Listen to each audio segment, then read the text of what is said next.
Coming to you from the Blue Crew Studios in Temecula, California, it's the Whiskey Throttle Show, bringing you inside the lives and careers of industry leaders and legends pushing forward in action sports. Yamaha has been setting the standard in two-wheel and four-wheel fun for decades. Yamaha is always out front, innovating, and focused on reliability and performance. Join the Blue Crew today. Get yourself a Yamaha. The Whiskey Throttle Show is presented by motorsport.com. There's no need to even leave your home anymore if you need gear, you need parts, you need products, anything around your riding and racing hobbies. Go to motorsport.com, order it up online, and it will be quickly and conveniently shipped right to your home without even leaving your driveway. Get over to motorsport.com and make your next ride your best ride. Troy Lee Designs is the leader in off-road motocross apparel and style.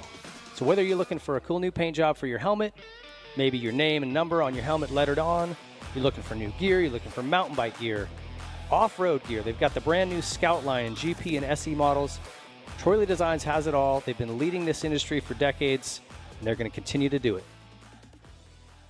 Rockform, creators of the world's strongest magnetic phone case. They have mounts for your car, motorcycle, and bicycle, as well as universal mounts to adhere your phone to any surface.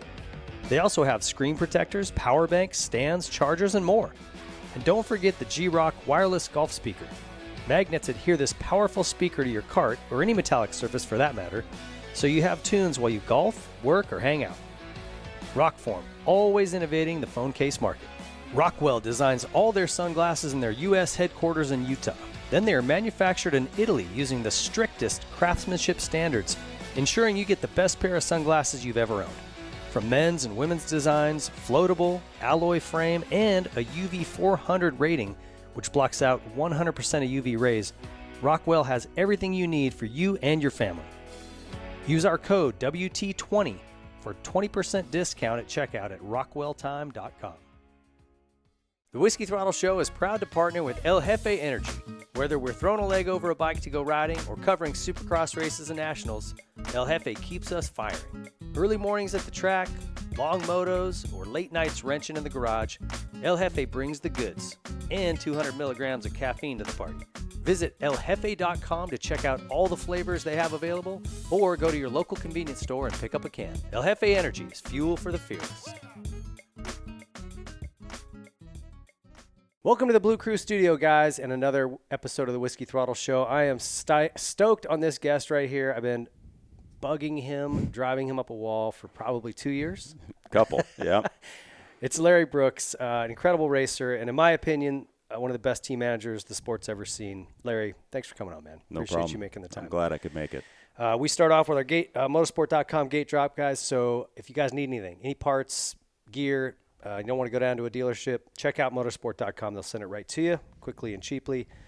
First things first, man. Tell me how you're doing physically. I know this was like a huge kind of scare to the industry. You had some cancer going on earlier, and it sounds like things are going the right direction. Yep, definitely been a ride. I was diagnosed with colon cancer. I guess that was January 20th. Well, the surgery was 20th, but so it was a couple days before that. And I had been having some problems, and going to emergency rooms trying to figure it out. Never really got it figured out, and got a colonoscopy, and they found it, and it was colon cancer. So, I had to go in for surgery and then start my treatments, and I've already gone through the chemo part of it, and now the radiation's the next step. But everything's going in the right direction. The cancer markers are down in my blood. So I think I'm pretty good in that area. They've got to work on the tumor a little bit with the radiation, but I think that's the next step. And I kind of went the most aggressive treatment just because doesn't surprise that's me. what we do. And I just don't want it to come back. I want to beat it, and then there's going to be a couple surgeries at the end. But yeah, things are going the right direction, and that cancer word is a scary word, so it frightened me. I told you that earlier. Like, you think you have a plan, like, well, if I got it, this is what I would do. But I think it's when you actually get told that, it's like, it's a completely different experience, I'm sure. I don't know. I'm just saying, I can't imagine. No, so I'm glad to hear it's going well. Did they give you any kind of indication as to why you got it? Like, hey, maybe it was this or this. To me, that's one of the sketchiest things is like, so you don't really know. Riverside County is the hot spot for colon cancer. So Awesome. like yeah, exactly. So this is where the majority of them are people are getting colon cancer. I've talked to so many people at the oncologist's office and different people, and they're all from this area, and it's all colon cancer. It's the strangest thing. So it's something. But did they say why? Like No, something in the they water? They don't know. And I chewed tobacco for 35 years. I drank Mountain Dew. I did all these bad things, which obviously I've left that behind and stopped all that. But it's they can't tell me exactly why. I wanted to know if it was food. I wanted to know if it was the water. I wanted to know. Yeah. And they really couldn't tell me. So, we're going into this blind, and I truly, I want to help people, you know what I mean? And educate them and say, bro, like, yeah, you need to go this way, but no, they haven't really specifically said it's one thing or another. Right. I mean, if you're a smoker and you get lung cancer, it's like, well, pretty obvious. Or if you got lip cancer because you're chewing, that's obvious. But most cancers, it's like, I don't know, man. Yeah. Does it run in your family? No. Who knows? Pops up, and I don't.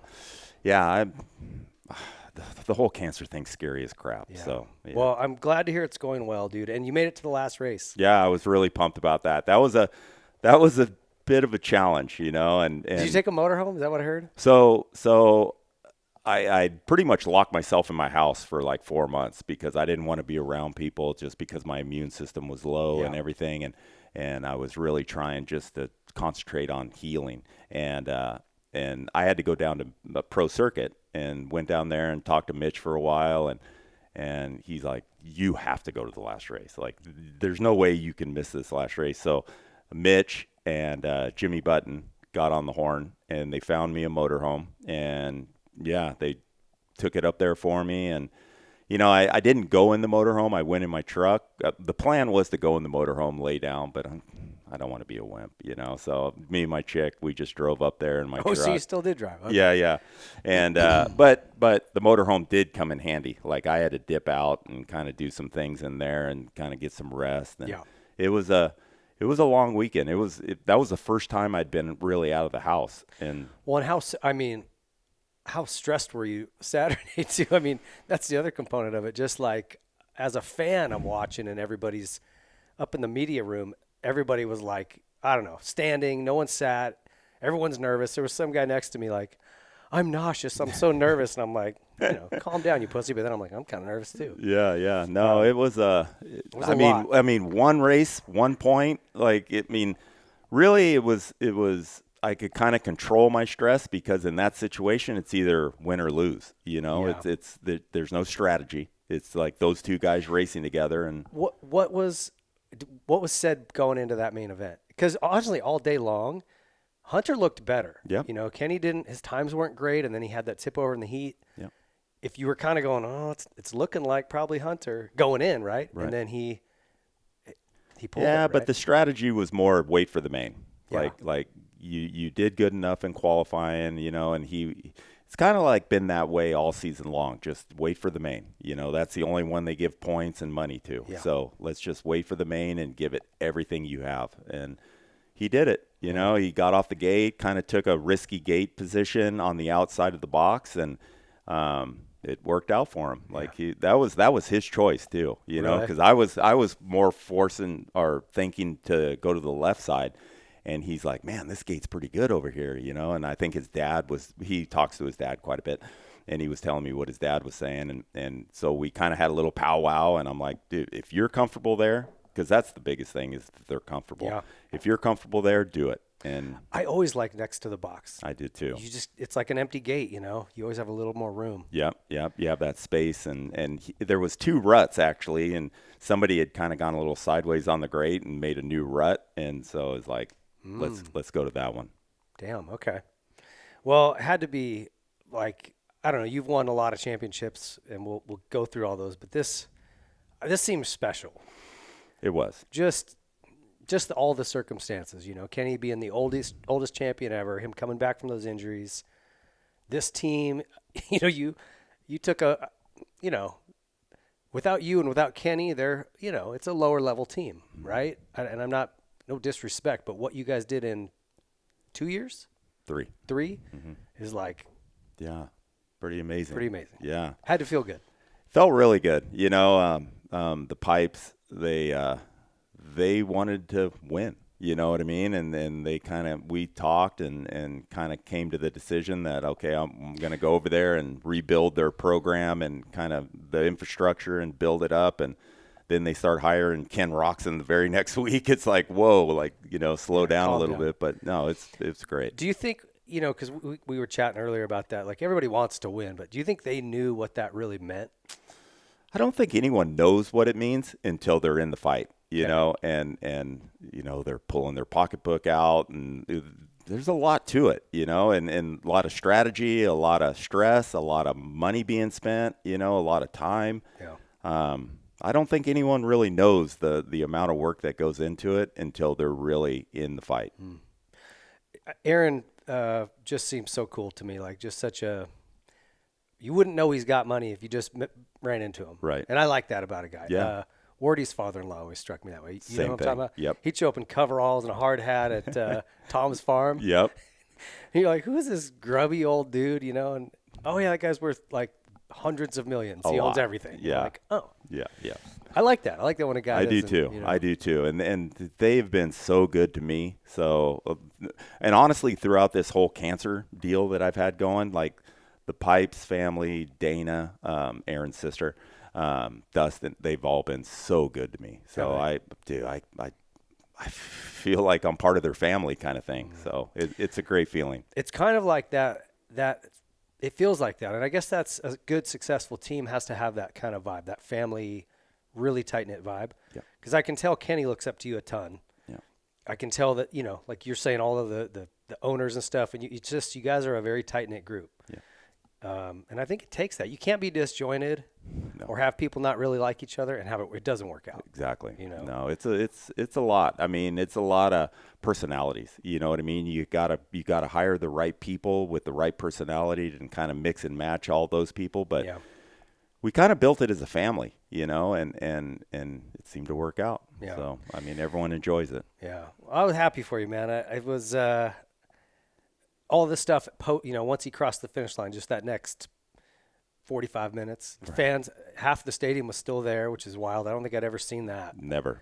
It was just pretty cool to watch. So, yeah. I wanted to be right in the middle of it all, and I couldn't be, and I was really bummed. So I kind of went to the side, and me and Ken kind of did a little thing, and then he rode into the group, the team, and they were able to enjoy it and celebrate. And it was awesome for me to stand back. The first time I've ever really stood back and just watched everyone be so happy. That made me happy.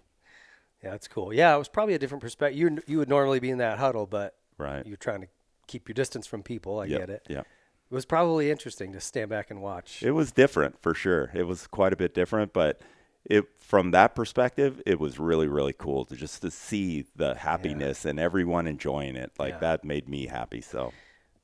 Did the Larry Brooks actually get a little misty-eyed? A little bit. I actually, no shame. I actually dropped a couple tears. I'm sure. Yeah, dude, no, it was something that was emotional, and how the whole year went, and for Ken to pull this off, and it was an emotional event. What was he at one point? A full race back, right? 31 points.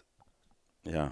Is that the widest deficit ever closed? I think so. I don't know that, but I think so. I can't think of another one off the top of my head that was that far. Yeah, no, he never gave up though, and it was more, we had talks and stuff like that, obviously and stuff, but it was him. This came from him. He just wouldn't give up. Yeah, you got to give him credit for that, man. I think when we were doing our post-race shows, I mean, I remember distinctly saying, because what was the round he lost a bunch of points? I don't know. Whatever it was, he fell back, and I kind of said, all right, looks like Webb's, out of this, Roczen's out of this. It's coming down to a two-man fight. Right. And then, he over worked time, his I'm way like, back into it. Oh, wait, hold on a second. Let me take that back. Yeah. That takes a lot of belief and a lot of grit. I think belief is the biggest thing. Yeah. And especially at his age, it was just a lot, too. This is pretty cool. So congratulations again. Thank you. Hey, quick, get over to WhiskeyThrottleClub.com, guys. Sign up. We got all kinds of neat stuff in there. $5 a month to subscribe, easy. But we can get access to Code Red, which is the only place you can see it. Hang Time, my electronic ping column, Gear Up, and our Après Moto call-in stuff is all in there. Plus a bunch of training videos. Just check it out. Really cool. Our guest story brought to you by Yamaha. Let's dive into it. Tell me about where you grew up. I kind of kept getting mixed reviews about where you were from. Yep. So I grew up when I was born in Alhambra, which is 5 minutes outside of Los Angeles, of Los Angeles. And then I started racing and everything. And I had some issues in school. It was a little bit rough there, and I would fight a little bit. And what was your dad doing? Mitch said your dad's like this big old gentle giant, but like 6. He was 6'4", big man. Big man. Yeah, a truck driver. He didn't take much crap. So, but they moved to South Pasadena. Okay. And then that's one of the places I saw, Pasadena. I'm like, wait, where's he from? Yep. Okay. So it all started in Alhambra, and then we moved to South Pasadena for school. I was still in high school or elementary, and then high school, whatever it was. Was it rough? So in LA, like rough. Yeah. Yeah. So like fights and stuff for you? The bigger grades would come down and they would get me, and then they would take me to their playground and have me fight different people. Dude, it was out of control. So a lot of gangs, a lot of stuff going on. Yeah, it was a little bit rough.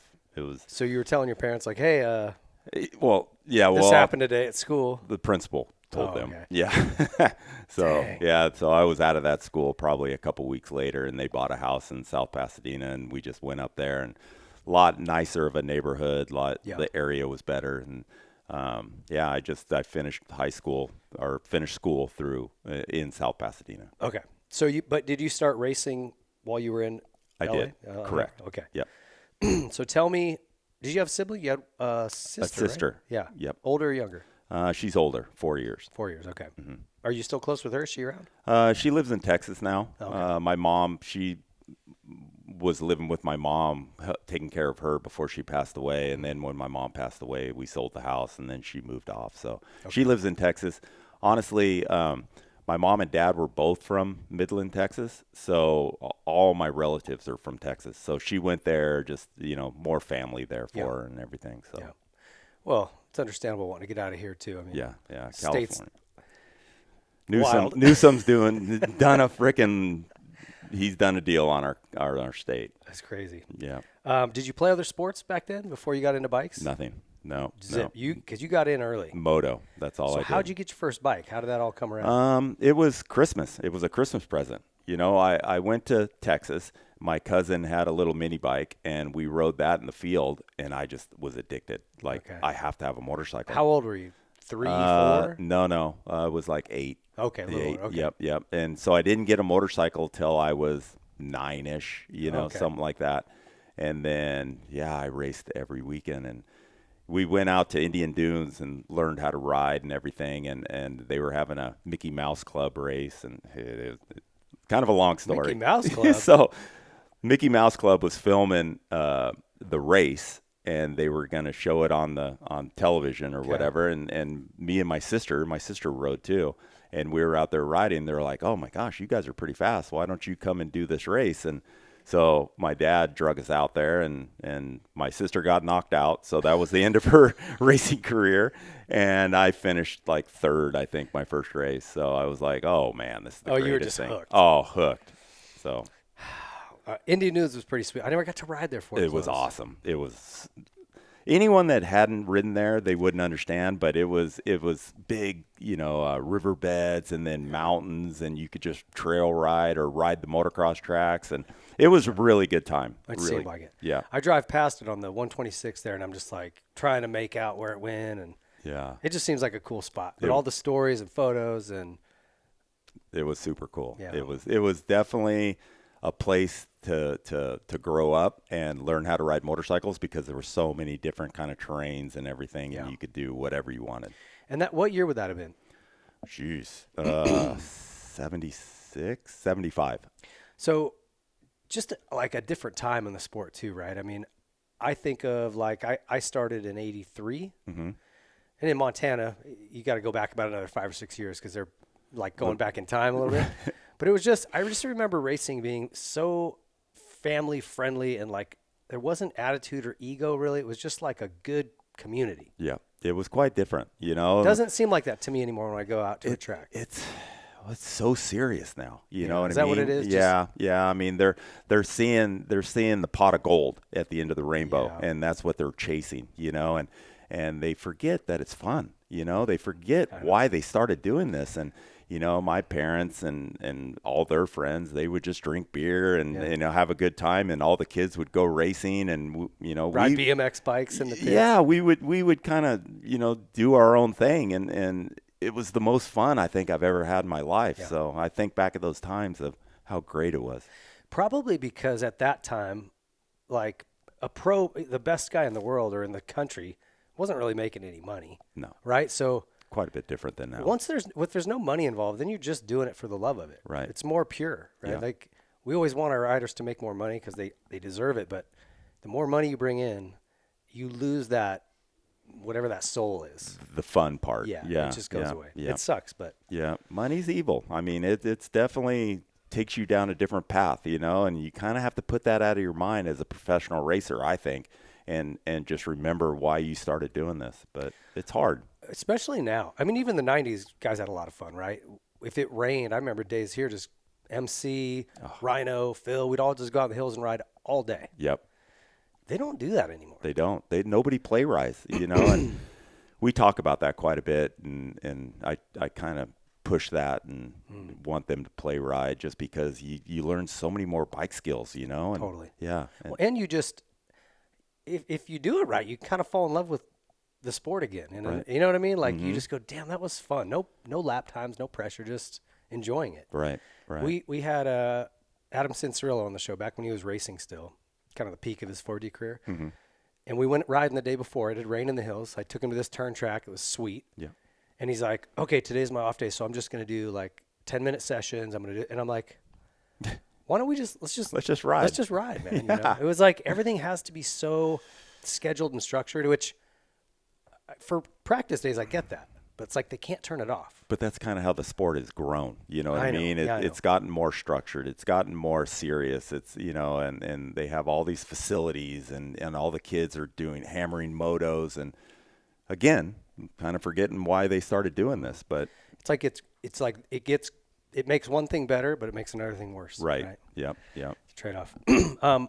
So I remember you showed me a photo of you're on a Honda. So like pretty early, you had a factory Honda ride. Mm-hmm. How did you get into that? So that was Indian Dunes time. I was racing, obviously, with just my parents. Parents, you know, supporting me, buying me bikes, and racing local, and this and that. And was it Trittler?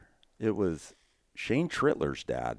Somehow he got a link with Honda, and he put me on the factory Honda team. And so that was 79. And so I had a factory Honda ride, and we did the, I don't think you remember AME. You remember AME? I remember hearing about it, reading about it. But. So it was a local, mainly Indian Dunes, but they were a racing organization. And so they did a national event, which was all over the United States, and Honda supported that. And then they had me and Todd Hewitt. Do you remember this kid? I don't remember that name. Todd Hewitt, it was a kid down in San Diego, and he was pretty good. Okay. And so it was him and I on the team. And, we just traveled the country. We were like 11 years old, factory Honda. Would your parents go with you? Yeah. But we'd fly to races. First time I'd ever been on a plane, kind of thing. And just, I just got thrown into the deep end, right away. But it was a blast. It was so much fun. So you'd only been racing like 2 years maybe? Yeah. So I started racing, obviously beginner, and 9 through 11 beginner. And then, I went up pretty quick. So I was intermediate by 79. So that was 2 years I had gone from beginner to intermediate.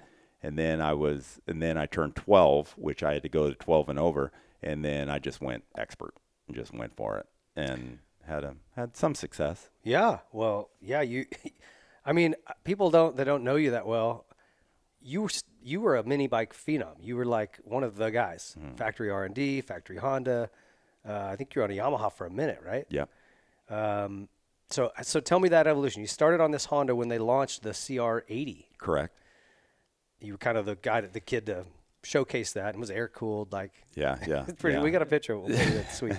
So then, what came next? How many years did you do that? So then we went back to Suzuki after that. Honda kind of did away with that program. You know, it was only a couple-year program. Then we went back to Suzuki, and I think my dad was buying me bikes at that time and then working with R&D. And then I got a factory Yamaha ride and rode those for a little bit and didn't really jive with the bike very good. You know, it was with the radiator on the front and stuff. Oh, those were terrible. Dude, I would go over the bars so hard. Like, it had so much weight on the front end. So everyone that rode one goes, as the worst motorcycle ever made. Oh yeah. I mean, the steering, the rake was really steep, and then they had all the weight with the radiator being up on the triple clamps. Like, it was a death trap. Jeez. So my dad pretty much loaded those up and took them back down to Yamaha and said, you know, thank you, but no thank you. and then I had a R&D factory Suzuki ride after that, and rode with Rudy and Dean for the rest of my mini bike career. Yeah, and we have some really cool photos of that era. Dean sent me some. My buddy Robert Naughton sent me some that he has. He built like some replicas of the 3 R&D bikes that were part of that tragedy. And he did a great job with those. They came out beautiful. Really good. Yeah, he really did. So I wanted to kind of get your take, and I know this is an ugly memory, but the Kyle Fleming, Bruce Bunch, Rick Hemme catastrophe at Ponca. The way that whole thing went down is just like really crazy. And somebody had even said, man, if someone else, because there was a couple people supposed to go. Were you supposed to be in the car? Yeah. And there was someone else too that was like maybe talking about going with them. And they said, man, I wish one of those guys would have got in the car. Right. It would have changed everything. The timing of it, right? And I never thought of it that way, but I was like, because they went to eat or something and then were coming back. Is that right? Or something like that? Yeah, they went to Sonic and they were going to get food, and there was, it was the end of Ponca City, so end of that week of racing, and there was some protest. Cowie had protested our bikes, and then we protested every Cowie that crossed the finish line, and it was a mess, you know, and so everyone was there tearing motors down and doing the protest thing, and you know, those guys had left, and I had walked off to do an interview with a radio station. Okay. And so my parents thought I was in the car. Oh. And so those guys leave, and then the word comes back that had happened, and I was nowhere to be found. So they were thinking I was dead, you know. And so my mom was crying, and I came walking up, and dude, everybody just freaking out because all of a sudden I show up, you know, and it you're was like, what? Yeah, I didn't know what was going on. They put me in the back of a police car, and you know, to kind of separate me, you know, because they knew it was going to be heavy for me. And and then they told us that all the kids had passed away, and Rick was still hanging on, and Duke was hanging on, and he actually lived. Yeah. But it was a bad time. Did you know that Dana Duke real well? I did. Yeah. Okay. Yeah. I rode for Oakley, and Rick and Bruce rode for Scott, and Kyle rode for Oakley also. So I think Dana was trying to get those guys to use Oakley. Yeah, just one of those things. It was a bad deal. I mean, he had to be living with a lot of guilt. So he doesn't remember any of it. Oh, really? Yeah, he doesn't remember any of it, and all his intestines were torn up, and the amount of surgeries that he went through, and oh wow, yeah, it was a bad deal. But you know, he doesn't have any memory of the accident or anything. No, you know, they were hit by a train. If you can't remember that, you know, that's usually something you recall. Something you would remember. Well, were you close with those boys? I was. Yeah. Were you? Yeah. So we were was it tight. pretty heavy for? I mean, obviously. Yeah, it was a bad deal. It was something I never want to relive, and I don't wish that upon anybody. It was really sad. Especially as a kid, like not even sure really how to process. I had never it. had anyone die, you know, around me. You know, I mean, I had maybe had a grandfather or something pass away, and then all of a sudden my three teammates that were the closest to me ever, and it was a dark day in motocross for sure. When you saw those bikes that that Fig built, he said he asked you something. You go, man, it's like stepping into a time machine. It was. Like, what was going through your head just looking at those? It had to just a lot of emotions, huh? I mean, it was pretty awesome to see him do such a good job with those bikes and what they look like, because it brought back those great memories, you know. But then obviously at that time too, we had bad memories from this accident, and it kind of brought me back into that situation. And I didn't really like it that much, you know. But he did a great job with the bikes, and I really, really patted him on the back for that. Do you know what? Whenever time I see R&D in the logo, or I see Dean or talk to him, I just think of him in that white suit, revving the bike on the stand, like dragging the back brake. No one else has ever done that. He's the only guy. Yep. But he did it all the time, like to our bikes, you know, in our pit, and it was awesome. Like, we thought it was the coolest thing ever, you know. We're just little kids, and we've got these bikes, these gnarly bikes, and they're just ringing on the stand, and he's dragging the brake, and I don't know. I mean, it could have not done anything. He would say it warmed everything up, and he could kind of get a feel for jetting. Even if it did nothing, it was like everyone in the pit's kind of, intimidation. Yeah, totally, dude. Yep. And they were good at that. You know, Dean and Big Rudy, they were really good at that. Yeah. So they did a good job. Those bikes, and then the DMC, like Swink's bike. Cowie's. Yeah. Mm-hmm. Ezra Lusk had a DMC 60. Do you ever remember that? Yeah. No. I remember Mouse McCoy's. Yeah. His was a Yamaha, right? I thought it was a Cowie. I'm thinking of Hicks. Hicks had a Yamaha. Hicks had a Yamaha. Okay. Yep. And then Mouse had a Cowie.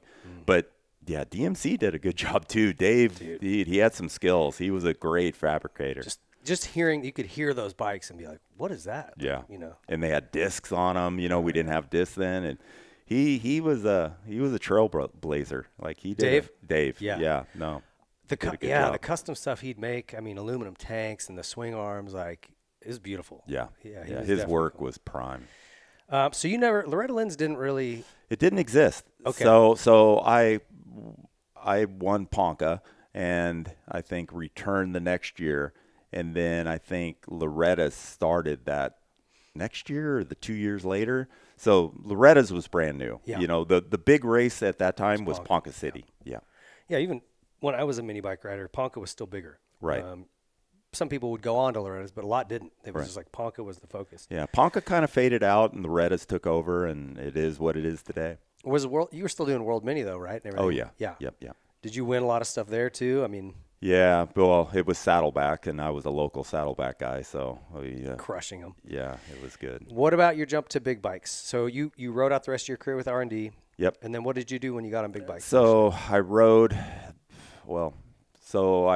Suzuki mini bikes with R&D until I was too big, and I wanted to get off mini bikes.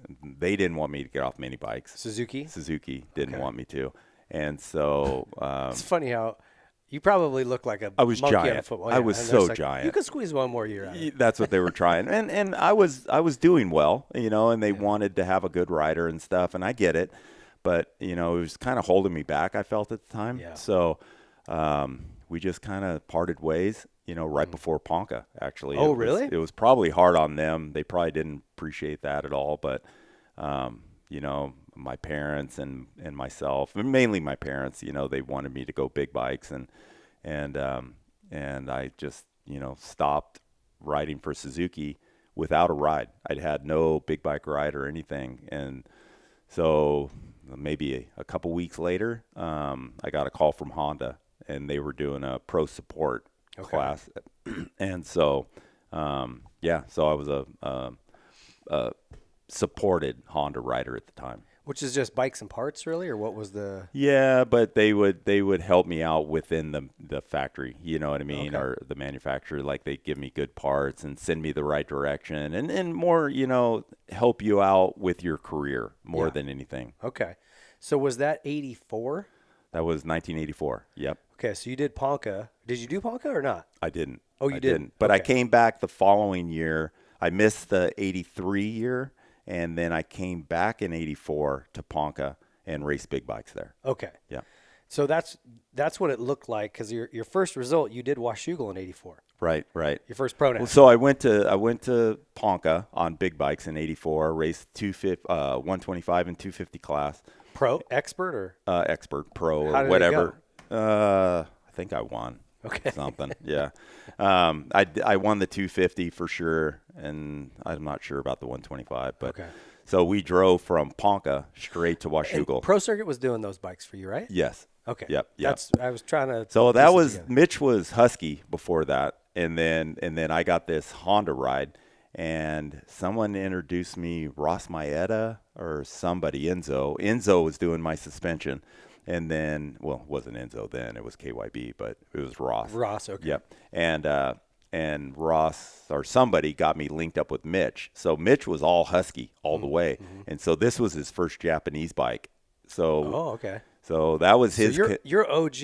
I am the first. Yeah. So I mean that was his connection with Honda. Then all the Honda guys started hanging out, and Martini was coming to Pro Circuit, and it just. Because I think Rick ran his pipe in '85. Correct. Yeah. No, '86. Was it '86? '86. Okay. Yeah. Okay. Yep. But Rick, I think that was the first factory bike that Mitch got his pipe on, and dude, he was proud. I mean, I would be too. I mean, that was an awesome time. Well, and RJ was like, he was the man, just the man, right? So if he comes in, goes, I want that pipe. You're just like, yeah, hell yeah, yeah. That's cool. Okay, so tell me about Washougal, your first pro national. Like, what do you remember from that day? Because that was the Wardy Osho championship battle. Was it? Yeah. I had no idea. All I knew was this. I was so focused on who I was and what I was doing. I didn't even know who Jeff Ward was. Obviously really? I did. You know what I mean? But, I think what was it? I got a flat the first moto, and then I think I did fairly good the second moto, something like that. Okay. Yeah. But I don't have the moto score. It just shows 17th overall. So that if you had a good and a bad, that makes sense. I DNF'd the first moto and then came back and got a 5th or 6th or whatever. So you're up there, like, yeah. No, I was up there first moto too, and then I got a flat. But yeah, it was it was like, I can do this. Yeah. So right away, you're like, it's not that big a deal. Right. Damn. Well, I could run at the front, which was important, and I had good bikes. Mitch was building me good bikes. And how was your fitness? Because that usually catches a lot of amateur kids off guard. I was young, and I had so much energy. Like, dude, you could not knock me down. So it was like the fitness thing didn't really come into play for me till I went through, I got a little bit older. So, when I was young, I just had so much energy. Yeah. Eat Fruit Loops and just kick ass all day. Big handfuls. Okay, so then what did you do for 85? Because you also came into Supercross swinging, and I don't really understand how that's even possible. So 85. So I was riding 85. So before the season began, we used to do the Golden State Series, and I broke my wrist in the Golden State right before Supercross started at 395 Sunrise Valley. And so I couldn't race Anaheim, whatever it was. So I missed like the first 4 or 5 races or whatever. Okay. And then it did the East Coast swing, and so I just did the East Coast races because there was nothing that said you couldn't do East and West. And so I went back there, and I raced Atlanta in 85, and I think I got second. Yeah, your very first Supercross, you got a second. Yep. 85, who would have won? I was trying to think. This was the first year of 125 class, right? I think Eddie Warren. That sounds right. He was Factory Cowie. Yep. And Bob Moore won on the West. Correct. And I can't remember who was it. Eddie who won? Eddie won the East. And then we raced Tampa. I think it was Tampa the following weekend, and I won that Citrus Bowl or whatever. Orlando. Okay. Oh, yeah. Okay. Yeah, well, you did Houston, too. So there was a couple of nationals. This is when the nationals used to mix in there. Overlap, which was so bizarre. Yeah. Gatorback and Hangtown were both in the middle. And you 11th and 8th at those. Like, you were top 10. Right there at the top 10. But you also did Houston, which was an East-West. Okay. And then the following weekend, the next East round, Orlando, you won. Okay. Did a good job. Hell yeah, you did. I mean, what was that like? Did it seem like then as big of a deal as it would be now? I mean, It was a pretty big deal. Yeah. Like, obviously, you're in a stadium, and, you get that feeling that you get when you're rolling down into it and stuff. And it was, I mean, this is what I want to do for a living. Yeah. I knew I wanted to be a motorcycle racer for the rest of my life. And so everything that I could do to be a good rider, I tried to do. And that year was just the start of it. Was there any coaching about anybody helping you, or who was helping you guys? Or was it just sort of a free-for-all? Like, it didn't seem like there was any structure back then. So I had a Honda, the support ride that we talked about, and they had Honda Land at the time. So I lived to go out there. I lived in Pasadena, which that made it only 45 minutes from my house. Yeah. So I would go out and ride there all the time. So that was a huge advantage for me, being able to ride a Supercross track. Would you ride with other guys out there? Like, who would you ride with? Johnny and David would be out there. Yeah, they were pretty good. Damn. Okay. Yeah, those are some good guys to learn from. Yeah. Wow. Yeah. Okay. I mean, they wouldn't teach me or anything, but obviously you sit and you watch and you see how they do it, and then you try to emulate what they do. And Were they cool to you? Oh, totally. Yeah, they were good guys, and I was fairly fast, and so they liked me, probably I was a punk kid, but you know how it is. I mean, we all were of the age to be a punk kid. That's right. We all were. But dude, you won in Orlando, then you got second in Texas, then you won LA. Like, you were on a freaking roll right here. Yep. And then they booted me out of the class. Okay, so I want to get to that. So then, you did the rest of 85 here. You did the Nationals. Mm-hmm. Oh, you won Pasadena too. Mm-hmm. Damn, dude. Like 3 wins in one season, a second. I mean, I'm surprised you didn't win that title. I think you got third, right, overall? Well, I missed the first 3 or whatever it was right. because I had a broken wrist. So I lost a lot of points. They got way ahead of me. And I did bring it down, and I think I finished in the top 5 or whatever. You were third. Third. Yeah. Okay. Yep. But, yeah, it was I mean, could have, would have, should have, but, like, had you started that season, you likely would have won it. I would have won, for sure. For sure. I love it. Okay, so, but no one, and this is what shocks me, the point-out rules were crazy. And crazy for a while, like, even, like, Denny Stevenson, Budman, into the 90s, they had the same issue. Right. But it was like, it caught everybody off guard. It was like no one was talking about, hey, careful what races you do, or like, did you do any 250 stuff? No. Doesn't look like it. No. Some guys would go do a couple 250 rounds, and they're like, oh, yeah, you just earned. You just pointed out. Yeah, you're done. Yeah. Well, we didn't even know. I didn't know anything about points. I don't think my dad knew. We were just racers, and nobody really talked about, pointing out or anything. And all of a sudden I got to the end of the year and they're like, yeah, you're pointed out. And I'm like, this little kid, like I had just turned 16, 17, whatever I was. And I was a child, and they threw me into the 250 class, and it was like, whoa, that was a big step. Yeah. Big. Yeah, that was a problem but like, it's surprising that it lasted at least 7 years, because it went into at least 92, 93 before they changed it. Right. And I don't want to say ruined a lot of guys' careers, but definitely impacted them. For sure. I don't think I don't think they really thought that out too well, then they kind of like put a point system with it and a structure to it and said, okay, here you go racing. And then they kind of like whittled on it as it went on, throughout the years. Oh, it's still changing. Yeah. It still changes. Every couple of years they go, you know what? Guys are figuring out how to work the system, so let's do it this way. Right. It's crazy. But you guys got hosed bad. Yeah, yeah, that was a tough year, but whatever. It is what it is. Oh, whatever. Yeah, I mean, you pressed through it. So the end of that year, and this is the problem, is Honda would have probably went, hey, dude, like, we want to keep you're a title contender. Let's hook you up with they would have probably stepped up their support. What did they do in 86? I mean, I had a pretty good ride in 86, doing all the nationals. I rode I don't know if you remember this, but you remember how they used to come out with a pre-pro bike? Yeah. And Ponca. And everyone used to do the R&D on it and reliability. I raced that all nationals, a pre-pro bike. Oh, really? So I was racing so that was 85. I was racing in 86. 86, I was racing in 87. Oh. So did they, so they just allowed for that in both classes at any time? Yeah. Because I think now, don't you get like 1 year you can try a new bike or something. Correct. Yeah, you can bring a bike in and race it for one season, and then you're done. So I think all manufacturers, well, not the new ones, the Ducatis and the Triumphs, but I think all the Japanese manufacturers has already used theirs. Yes. Interesting. Okay, so you're riding a pre-pro. Yeah. Now, did that make parts an issue? I don't know. I mean, I was just racing, you know, and those guys were dealing with my mechanic and the box van. They would just fill it up and do whatever. But, you know, I would park next to the factory team, so I don't know how the parts thing went. I was pretty young at the time. So right away, even in '85, you had a box van mechanic? Yeah. Your dad was staying home, or was he? Staying home. Yeah. Yeah, just doing it on my own. 16-year-old kid just out. On it. Yeah.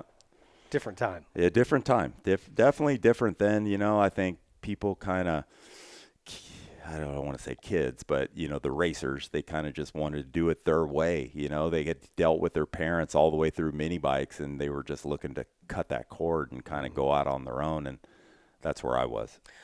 I think that was not even in just racing, like just the culture back then was kind of like that. Like, hey, do it. Go. Yeah, you're good. Yeah. Or I think now it's a little more helicopter parenting, you know, like parents want to hang on and make sure. But there's a lot more money involved, you know, and there was a lot of money involved then, trust me. I mean, it was a lot, but I think with the way things are structured now and again, with the facilities and everything, they do it a little bit better, but the parents do stay involved quite a bit longer. Yeah. Yeah, and it's, you know, without throwing a bunch of names out there, there's a lot of guys you and I both know where it got ugly. Yeah.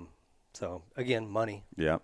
No, they see that and they want to ride the coattails, you know, and because the parents probably wanted to be the professional racer, you know, and so they're just living their dream through the kid, which is awesome, you know. Awesome as long as you can, you know, make that delineation of like, okay, it's his career. Right. It's not mine. You know, like there's so many instances of the parents stealing their money and spending it, or, you know what I mean? Like we've heard a lot of horror stories for sure. Yeah, terrible. I mean, those are the bad ones, but obviously doesn't always go that way, but no, definitely just not. weird in our sport. Maybe it happens in every sport too. I don't know. Yeah. Okay, so going into '86, you still were with Honda, 250 Supercross, then 125 Outdoors. Yep. What was 250 Supercross like? Heavy. You're rolling up next to freaking David and Rick. Yeah, it was scary, you know. And you're 17 at the time? Yeah, the bike was big and heavy, and it would be like a mini bike kid going to the 250F class, you know, just one step. Yeah. And it was scary. It was a big step for me, and I never really made that step very well to the 250 Supercross class. I could ride 250 outdoor pretty good, but I wasn't that good. I wouldn't consider myself that good in 250 Supercross. Why is that? You on the 125, I don't know. I would wad it up. I mean, the bike was just too much for me, you know, and I don't think I really knew how to set up a bike at that point. You probably got just pushed into it too soon. I did, 100%. If you'd have had one, maybe 2 more years to get my feet wet, grow, you know, fill out, develop as a person and rider. Yeah. Could have been a different story. Yeah, but that's not the way it was back then. So you went with it. Yeah, cowboy up, dude. That's right. You're 110 pounds. You're going to line up next to David Bailey over here. A full-grown man with championships. Okay, so you still, you know, like the season was pretty good. You're, you know, top 12s, got an 8th and a 6th. Well, that was on the 125. 8th at Tempe, you know, and then on the 125, you're still crushing it. Yeah, I mean, I did I qualified and I finished and did all that, but I wasn't running at the front, and that's where I wanted to be. Yeah, I get it. I mean, okay, so here's the question I got to ask. Uh-oh. Mitch told me to ask you about Noguchi. Who is Noguchi? So Noguchi. Because he says, and I'll put some context to this, because I'm like, hey, what? Give me some stories on LB. He's coming in tomorrow. And he goes, yeah, he had this Japanese guy that did you guys like to kind of get crazy a little bit? Yeah. And he goes, yeah, we put this guy in a UPS box. Shipped him. He was a man, actually. He was probably 8 years older than me, and we all rode at this place called Elephant Hill in Pasadena. Okay. And it was just a squirrely Japanese kid, you know, and he just all of a sudden we had a bond, and he would take me everywhere. He didn't have a job. His dad actually invented the microwave. Oh, you're kidding me. Yeah. So wealthy family. Yeah, they were doing well. Did he race? No, just rode. Okay. But I don't think I had my license at the time when I did meet Noguchi.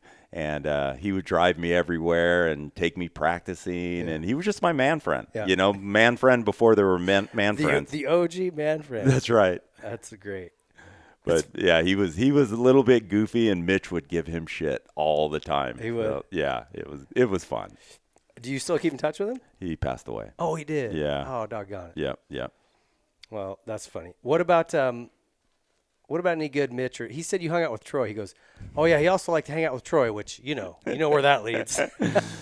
No, we this was like right when Troy got his painting business going, Yeah. and he had just made the Troy Lee visors in his oven at his house. And so we're all sitting there in his living room, and he's baking these reeks of like plastic. Dude, and he just makes millions, I mean, good for him. I'm super stoked. But where it started from to where it is now, it's just, you wouldn't even believe it. But in the Love Shack, right? Yeah. The little, what was that?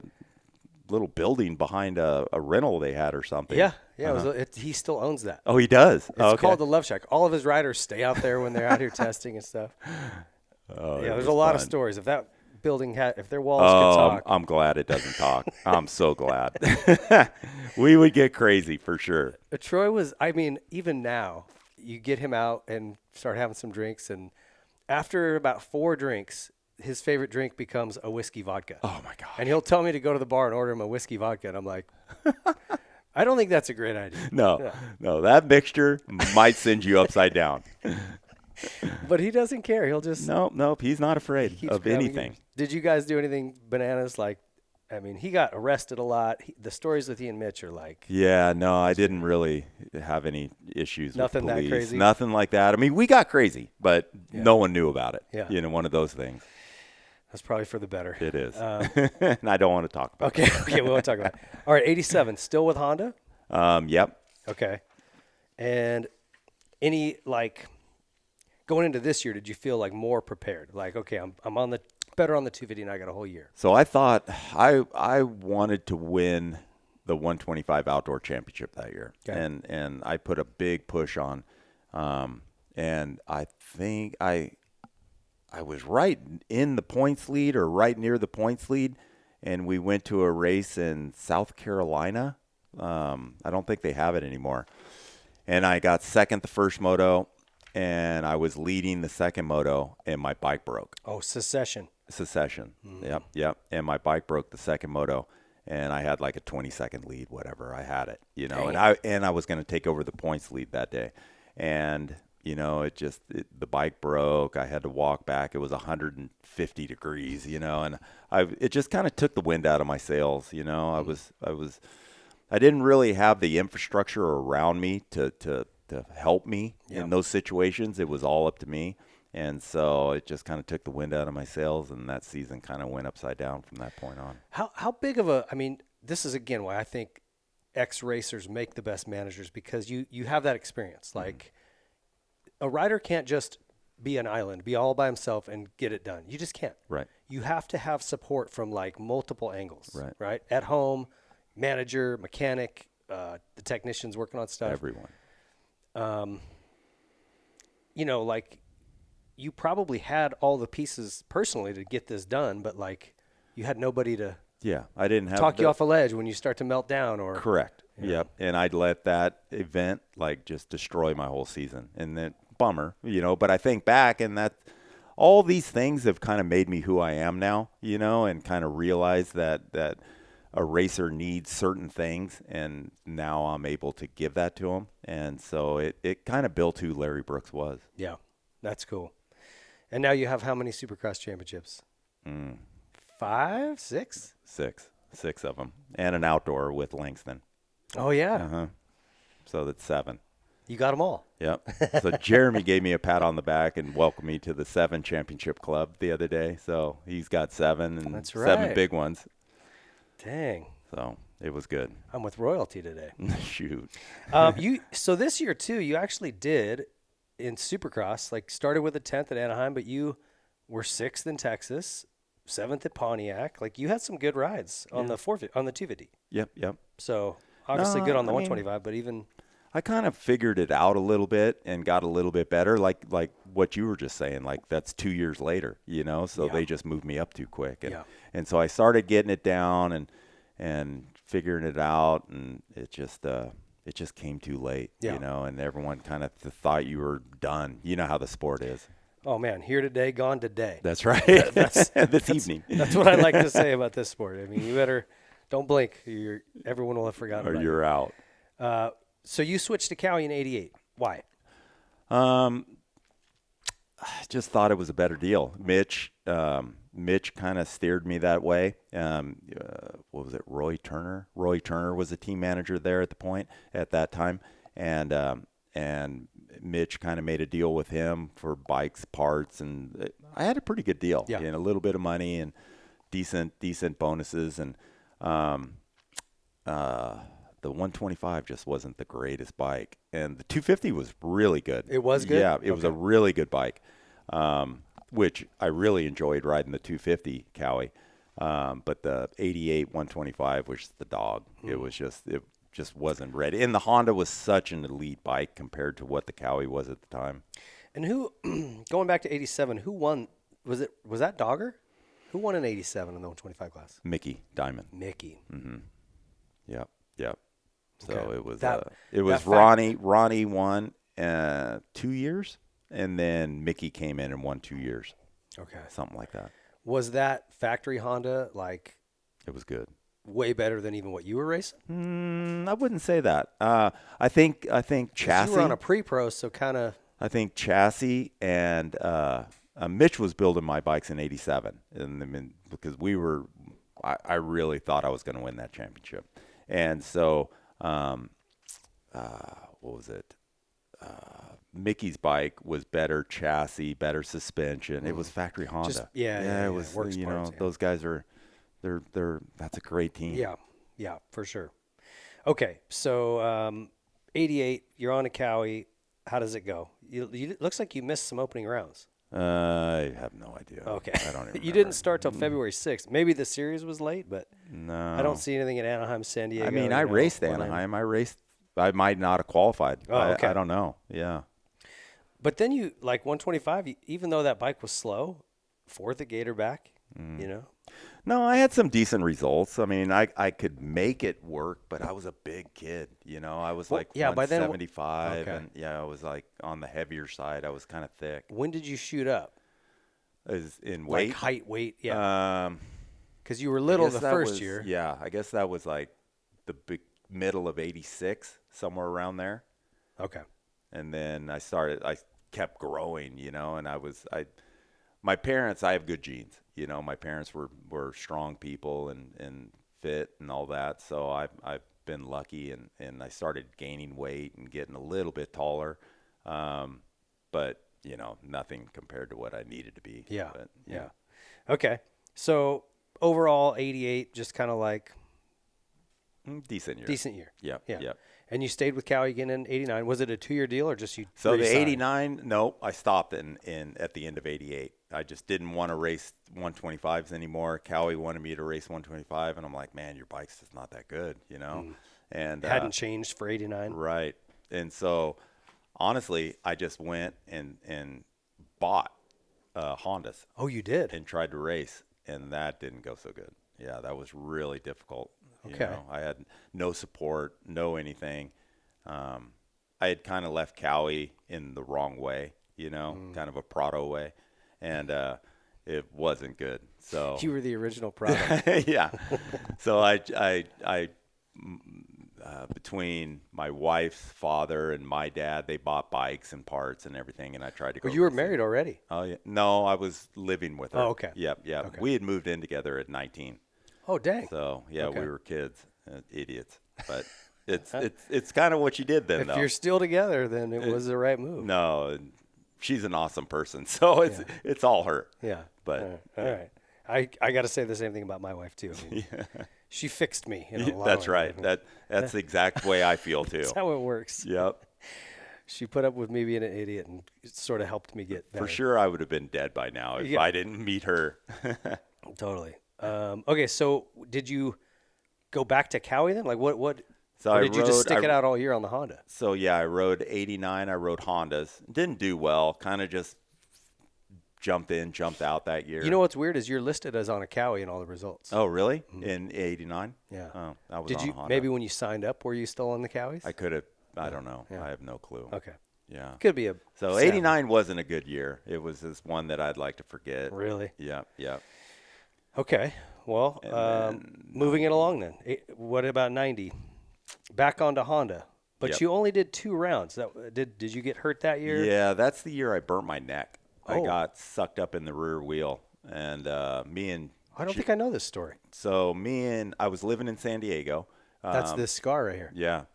So I was living I packed up all my stuff, moved down to San Diego because the El Cajon zone, Right. you know, had to be down there. Yeah. That's where they all rode. And I figured, okay, I can get faster moving down there to somewhere I could ride with faster people. And me and a kid, Jeff Grafton. I remember Jeff. Yeah.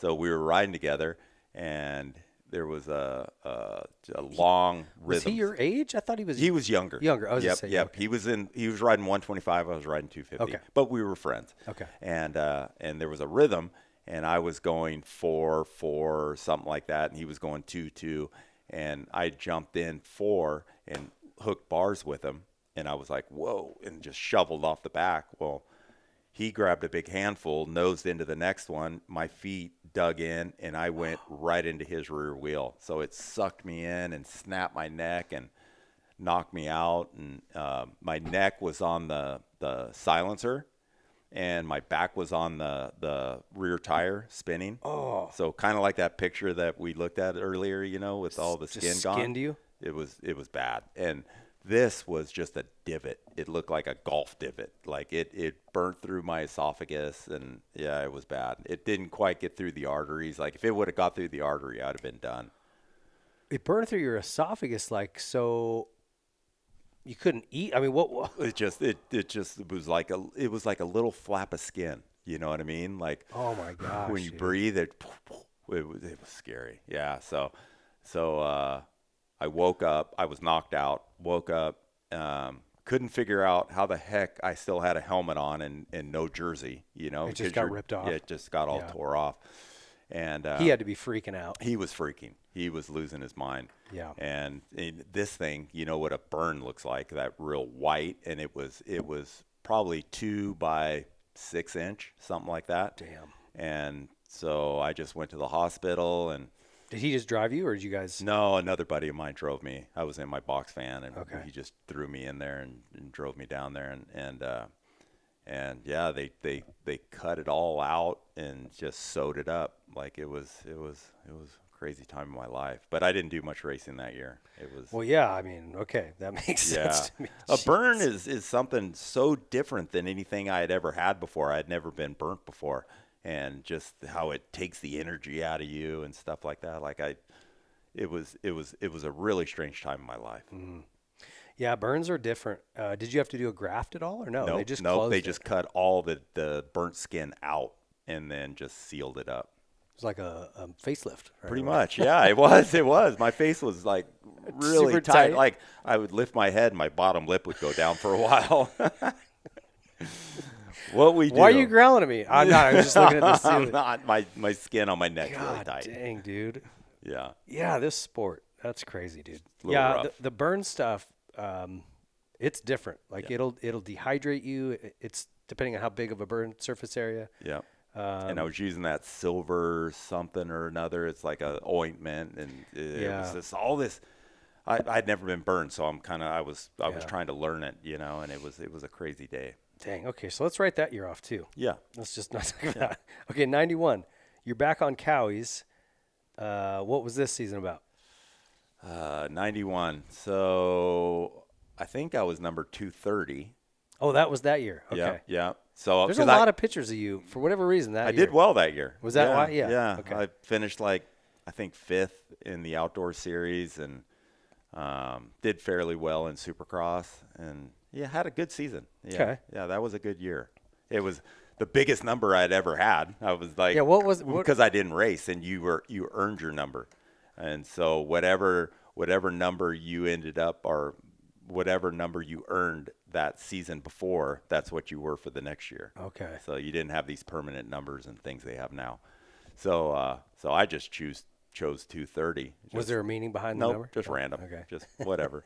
And it was a good season. You know, and I wanted to race again because I'd been out the whole season before, and I'd thought about quitting and all those things. And so sometimes some time off, like, changes you, recharge it, like changes your perspective, puts you in a better position for sure.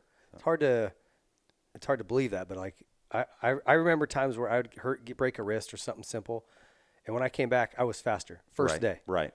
I mean, your fitness wasn't great. No, but your enthusiasm and wanting to be there, and those things. There's a lot to that for some reason. That's right.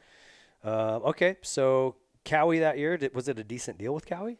Or no? It was a Team Green deal. And how did that even? What was the structure? I think I had to ride. That's when the Ultracross thing kind of came in for me. Oh, okay. Because Team Green was part of the Ultracross, and so here's a funny story that in '90, after I burned my neck, I didn't want to race anymore. So my wife's father owned a big sprinkler company down in San Diego, and I'm going to work. I'm going to work for from now on.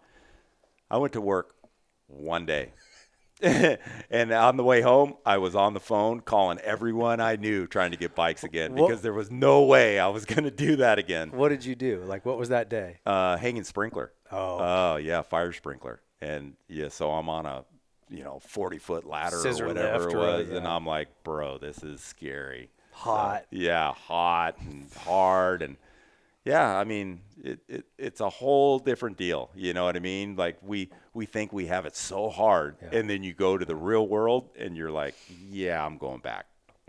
I know. I get that a lot. Like when you hear riders complain, like, oh, I'm burned out, or I don't want to do the designations because of this or that. I see so many comments and messages. You freaking pussies! Like, you don't know a hard day's work, right. And it's like, I get what you're saying. Yeah. I know. As a fireman, I've had really long days. I get it.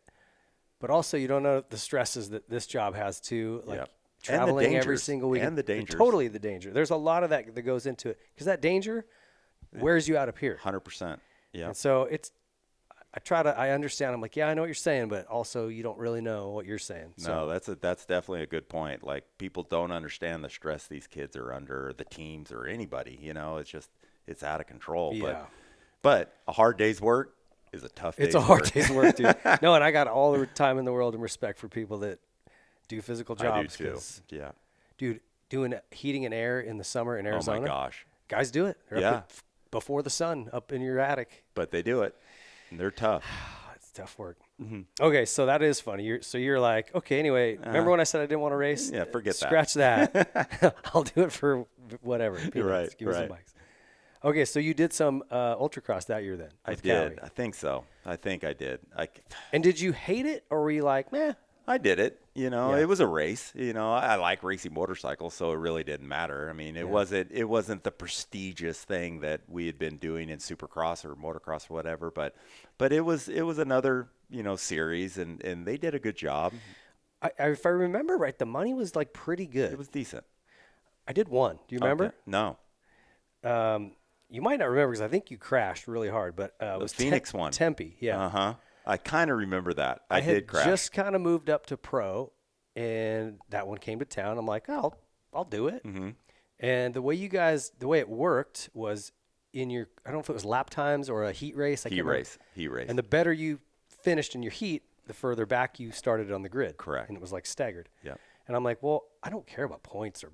Oh, so you started on the front row. So I totally milked the heat. I'm like letting guys by and just took the last qualifying spot. Yeah. I started second. Yep. Passed the guy and took off. Yep. And I was running for my life because you guys were coming. But then you had a pretty good one. I wrecked. Yeah.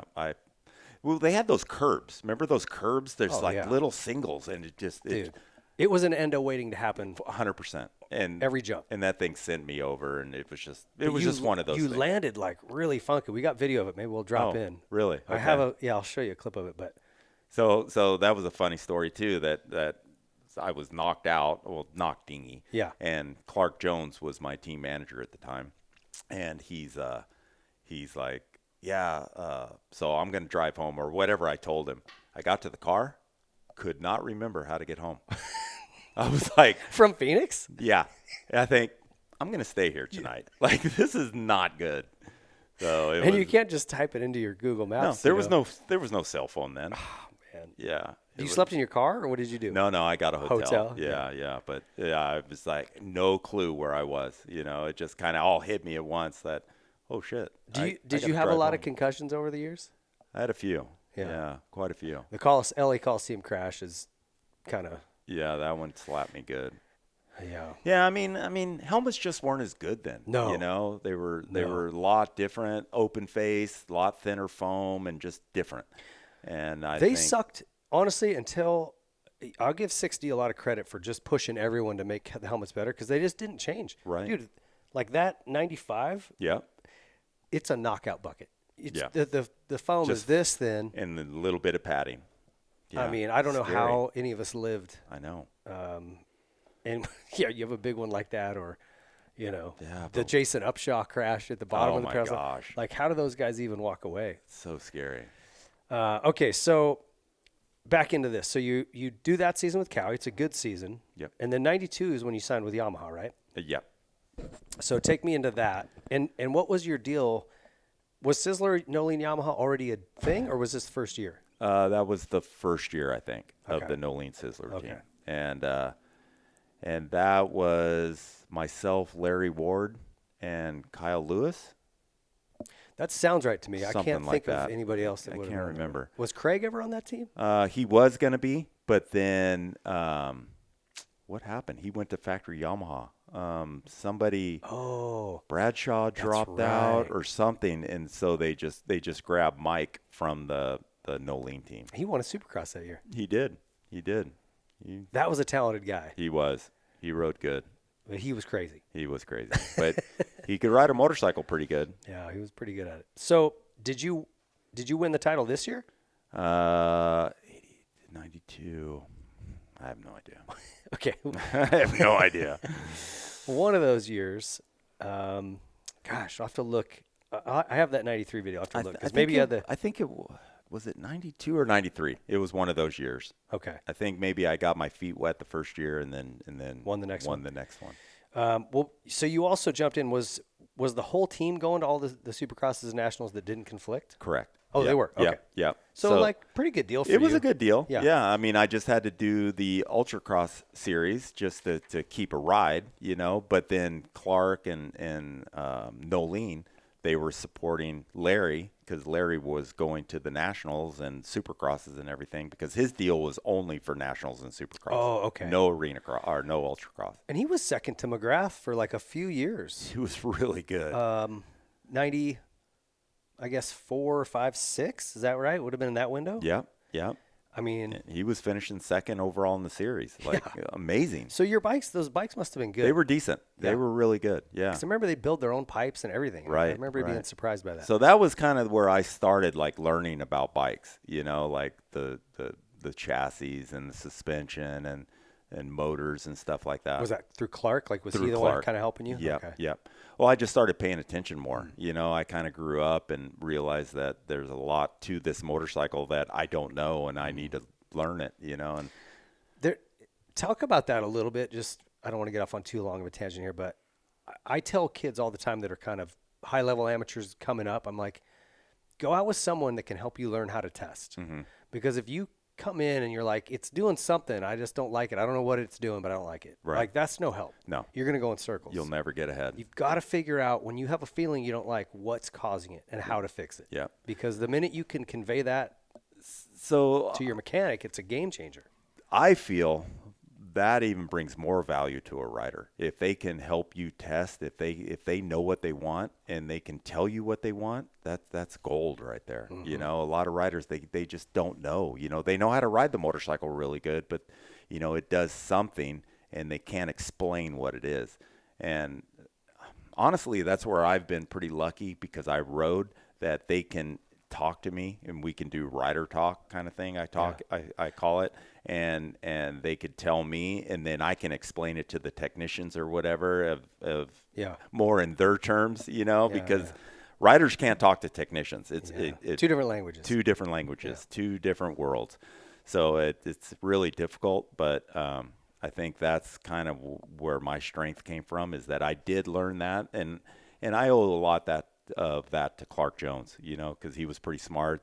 Gary Jones, you know, he was there, and he's a smart guy. Dwayne Jones, which was Gary's brother, and they were just moto guys, old school moto guys, and they could kind of explain to me what it's doing, and then, you know, just educating me. Yeah. So now I've just taken all that knowledge and just used it nowadays. There's a ton of value in that. I almost feel like it would almost be a good school if put together a class of like, hey, we're going to teach you how to test. Yeah. I don't know exactly how you do it or how you'd format it, but it would be valuable. I've thought of that. I've thought of doing something that when I took that break for a while away from racing, I thought of doing something like that and helping the younger kids. That's really kind of what I wanted to do when I walked away, was help the younger kids, you know, and kind of help the sport in the same deal. So. Yeah. I mean, it's a safety issue, but it's a success issue. It's really big, a big component, because you'll hear stories from Mitch or from whoever. Yeah, this kid, he doesn't know he has no idea how to set a bike up. Right. Like, and they're just guessing, because this kid, you know, some of the riders can't tell them.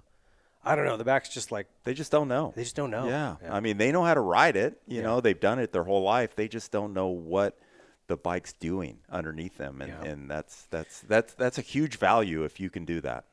Comes with time, though, huh? Like you said, it took you how many years? Oh, right? Many. Yeah. Many. It's the same with me. Like, I didn't really start paying. I guess you just don't start paying attention, or you're just so young and focused on the riding, going fast. Yeah. I don't know.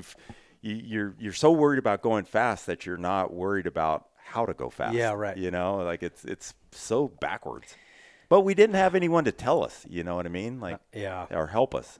Maybe that's better now. Maybe everybody has a little bit more of a support system. But I still feel like there's young kids that don't know how to speak it. Yeah. So. Well, they might not want to know. You know what I mean? Like, they just to each his own. To each his own. Anyway, good. You had good results outdoors, dude. Even in Soupy, Pontiac, you got a 5th. You're 4th at Hangtown outdoors, 5th at Spring Creek. Oh, I wanted to ask you about this too. You wrote some 500 stuff. What were you riding? Was this the Air Hammer? That was it. No. It was a 360. It was a 250. Oh, with a big jug. Yep, with a big cylinder on it, and so it was a 360. So and you did good. It was kind of like that 125 Cali. It was so underpowered. Yeah. But it was a good bike because you could race it hard the whole time. And a 500, holy moly, you couldn't do that. You had to really finesse it. Yeah. What's the word I'm trying to say? Like, just modulate how much you baby it. Or you could probably ride that thing hard. Hard. You could ride it just like a 250. But you're still out there with 500s, dude. I always trip on like Damon and maybe Wardy. Some of those guys, no chest protector, open face helmet, and Washougal up the hill. And I'm thinking of these places like, dude. Those are men. Men. Like, in Washougal, you know what that feels like. Dude. Like those stones and that, up that hill is torture. Just beat you to death. It would hurt on a 125. So 100%. This is crazy. And they're on 500s. Yeah. Throwing rocks. So what was that like? I mean, like I said, you got a 5th and a 7th. You were doing good. It was fun. It was okay. I just didn't have enough power to really race with the guys that were in the front, you know. And so is that why Damon and those guys rode the Air Hammer? Just because it was more power, but then it would fade. Right.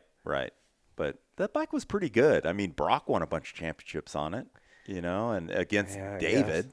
And David was on a factory, Bailey was on a factory Honda, you know, and they were battling. But that was like almost 8-9 years ago. But not competitive. You know what I mean? Yeah. Brock, obviously, in my opinion, was a better rider at that time if he made that motorcycle go as fast as it did.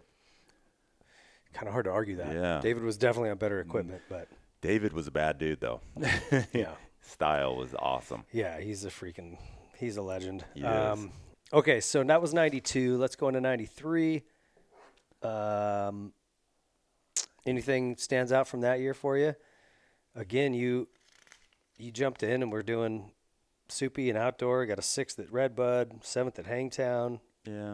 I just 8th at Vegas. Like you were, doing okay. Yeah. You'd have like these great rides, like here in 94 at Hangtown, you get a 4th. It just sort of was like 5th to 10th was kind of your window. Yeah, yeah. I mean, I was a privateer, you know what I mean? And so I would consider myself the best privateer at that time, but I was still a privateer, and I was still running 6. Were you making? I was making good money. Making a good living? Yep, Okay. yep. And I was doing all the races in Europe off season. So I had a manager over in Europe that I would do. What was her name? Catherine LaClanche. Yep. So I would do my whole season, Supercross, motocross, and then we would start doing European Supercross in invitational events. Yeah. And That was kind of the window, maybe early 90s, late 80s, where you guys were cleaning up. doing good. Yeah. I mean, like Big Bird, you'd tell me he was making Oh, he was killing it. crazy. He'd make more in that little 3-month window than the whole season here. 100%. Yeah. And he was really good over there, but Yeah. they just wanted Americans. Yeah, but I mean, they were paying good money and start money. You know what I mean? Yeah. Like you didn't even have to finish the race. I mean, obviously we wanted to win, and we would go there to win. But it was good start money, and you could make the same. I could make the same amount of money in those European races that I did the whole season. So it was definitely worth it. Yeah, you had to grind a bit, but it was also. I feel like it was maybe more fun to travel back then because you were just with your buddies. Yeah. Yeah. You know what I mean? It was different for sure. It wasn't like it is now. You know what I mean? Like I keep trying to compare then and now, and there's no real comparison to it. Then we were cowboys, dude. We were just on the loose and learning, it was all new. But you were sitting next to a guy smoking a cigarette all the way over to France. They all smoked on those airplanes, and I took my wife on one, and she almost choked. Like she thought she was dying because it was the whole cabin was full of smoke. But that's what you did then. Like I hate cigarette smoke. Like it's a real pet peeve of mine. Yeah. And so when I checked in for the first flight to Paris, I think 95 was the first year I went over, and I told her, hey, can I be non-smoking or whatever? She said, oh yeah, he says I put you in, Air France. Smoking was the seat in front of me was smoking. I'm like, come on, dude. It's always like 2 feet. 2 feet. Yeah. Like this is like saying there's a no peeing section in a pool. I mean, I'm getting pee on me. Yeah. Anyway, fun years though. Did you have any crazy stories from over there? Oh, so many, but I don't want to Too share many. them. No problem. No. We had a good time. It was the Mike Jones, Mike Craig, myself, and it was Enough said. Yeah, it was out of control. All right, let's bump to 96. Your results kind of just were the same. You were steady, you were consistent, you were 4, 5, 6, 10, like always in there. Yeah. But 96 is when things kind of shifted. Yeah. You were also racing that year. So 96 was the first year of the Chaparral team. That's right. So Dave Dameron. Well, let me start from the beginning. So I knew I was probably right at bumping on 30 at that point, 30 years old. And Bill Broth, Bill Broth? CD, right? CD. Yep. So he owned a Chirby's before that. And he was a distributor for a Chirby's USA. And we were friends, so I was talking like, man, I think it's time for me to quit. I'm just getting older. It's just my body's not, the same kind of what it was. The bikes weren't as good then. It was just different. Yeah. Medicine was 30 different. was, if you got to 30, it was like, you that was were a good career. doing good. Yeah. And he's like, anyway, we had a conversation. He called me up a couple days later, and he's like, hey, Chaparral is thinking about having a race team. I'm like, what's Chaparral? Like, no idea what Chaparral was. You didn't even know about it. No clue. And he's like, oh, Dave Dameron, he does, mail order and does all this and that and does real well. And I'm like, okay, well, let's go talk, And so we went You down. didn't know Dave? Didn't know Dave. Okay. So Bill was friends with Dave, obviously, because he did business with him. And so Bill drugged me down there, and we talked to Dave, and Dave's like, yeah, I'm going to have a race team. I'm going to do I sell Suzuki, Yamaha, and Honda, so I'm going to race Suzuki, Yamaha, and Honda. And I'm like, bro, that's a big job. First off, parts is going to be crazy. But anyway, so, I said, well, who are you going to hire? And we talked about different riders and stuff like that. And I'm like, man, I should race one more year, because there was no one that was that good, Okay. Like it was Deegan, Schnell, and Phil or Chad Pedersen? No, he was that was the next year. Okay. Yep. Chad was the next year, and so it was Brian Deegan, Greg Schnell, and myself. And Deegan rode the Honda, Schnell rode the Suzuki, I rode the Yamaha, and I got injured at Daytona, broke my elbow, and so I just replaced myself. I said, I'm done, and put Michael Brandis in there. Okay. So we finished the year out, and it was okay. Had some decent results and stuff, and it was a first-year team. You know what I mean? So you're really trying to put it together. So that was your first taste of management. Correct. What were some of the things that kind of jumped out to you? Like, what was more difficult than you thought it would be? What parts did you like? I thought it was easy. Really? Honestly, I thought it was easy, compared to racing. Okay. Because racing was so, the stress and all the things we talk about, and the danger and everything. And, dude, you're telling guys to go fast, you know what I mean? Yeah. And it was that's not what you say, but you know what I mean? Like along those lines. Yeah. And you're just trying to build bikes and stuff and having fun. And I don't want to say it was easy. It was a lot of work, but it was not as different hard. Yeah. Correct. It's just like we talked about normal job to racing, you know. How did it work with the different? I forgot they did that. Yeah. How did it work with parts? Like, if you're on one brand, a truck is loaded with parts for that brand. Correct. How the hell do you do three? You do three. You do it just like that, but you have three, different areas. And it was insane. It was crazy. Did you guys just split bikes apart and like? Yeah. Okay. So you had everything, every part of a motorcycle. So you knew what you had. And then we, Chaparral was a huge dealer. So, I mean, we had all the parts we wanted at our fingertips, and they would ship them back and forth. And it was Was Dave a good owner? Dave, honestly, taught me more about management than anything. He was the one that really opened my eyes. And he, when he brought me in, I was living in San Diego, but I was working in San Bernardino at his shop. So I would drive up there, and I would live at his house all week long. Oh, okay. And then I would go home on the weekend or whatever it was. And I said, where do I sit? And he said, right here on his desk. So he put me at the end of his desk. Like, I sat in his office on his desk, and so I just watched this guy do business. And he's an awesome businessman, like obviously, right? What he's done in life and what he's done with Chaparral. And so I sat there and just listened and he educated me more in the management part and how to deal with people and sponsors. And dude, that's really cool. That's like such a valuable thing. Internship. I always tell people, if you can just go shadow somebody. 6 months. Yep. Because like it's like watching, like when you were out watching David and Johnny ride, and you're like, how do they do this? And you just watch them do it, and you go, okay, and you figure it out. Yeah, okay, I see how you're doing it. I can see what gear you're in. I can hear it. Right. It's like you're sitting at his desk going, oh, okay, that's how you negotiate or whatever it was. Yeah, and he was working with huge companies. You know what I mean? I mean, he sells everything, so. Yeah. He would, the way he would just go about, his negotiation and how he would get to that, it was 100% educating, and I learned more in that year and those years that I was at Chaparral than ever. And I tell him all the time, dude, you really opened my eyes. Like it was a good time in my life for sure. Was that the year Deegan cut the track at Budds Creek? No, that was the next year when he was doing it on his own. Okay. Yeah. You know what I'm talking about, right? Yeah. Yeah. That was one of the most, like, it was almost funny because it was so blatant, right? Obvious. It just cuts right across. Yeah, but like 15 seconds. kind of his thing, though. Yeah. You know. Yeah. I think Brian was a good rider. He was pretty fast at his time, but he just couldn't stay focused and wanted to go do freestyle, and he was just a little edgy, you know.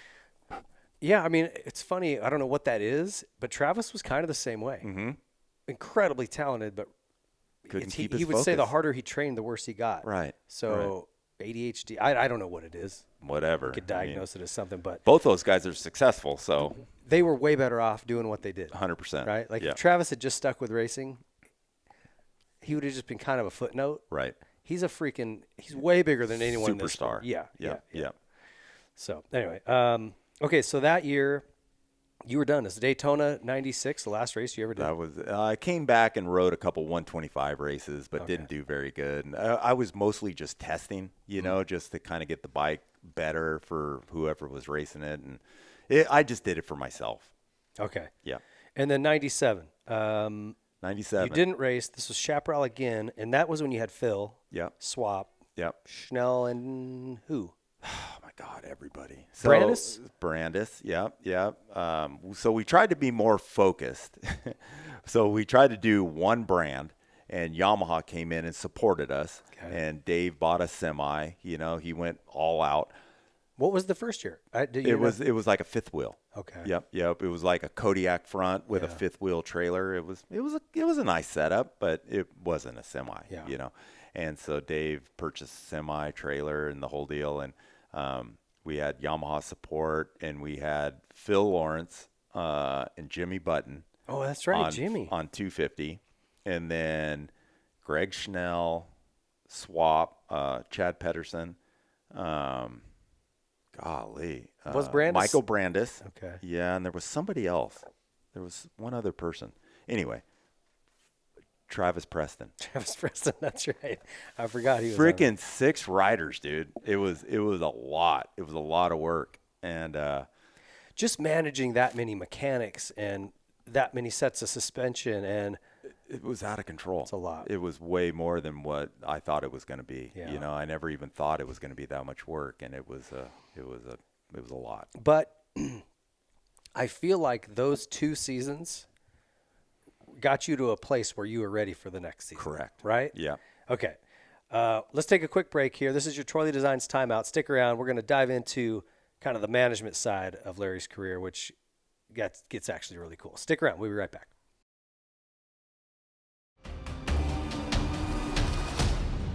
Dedication to progression to the future of the sport.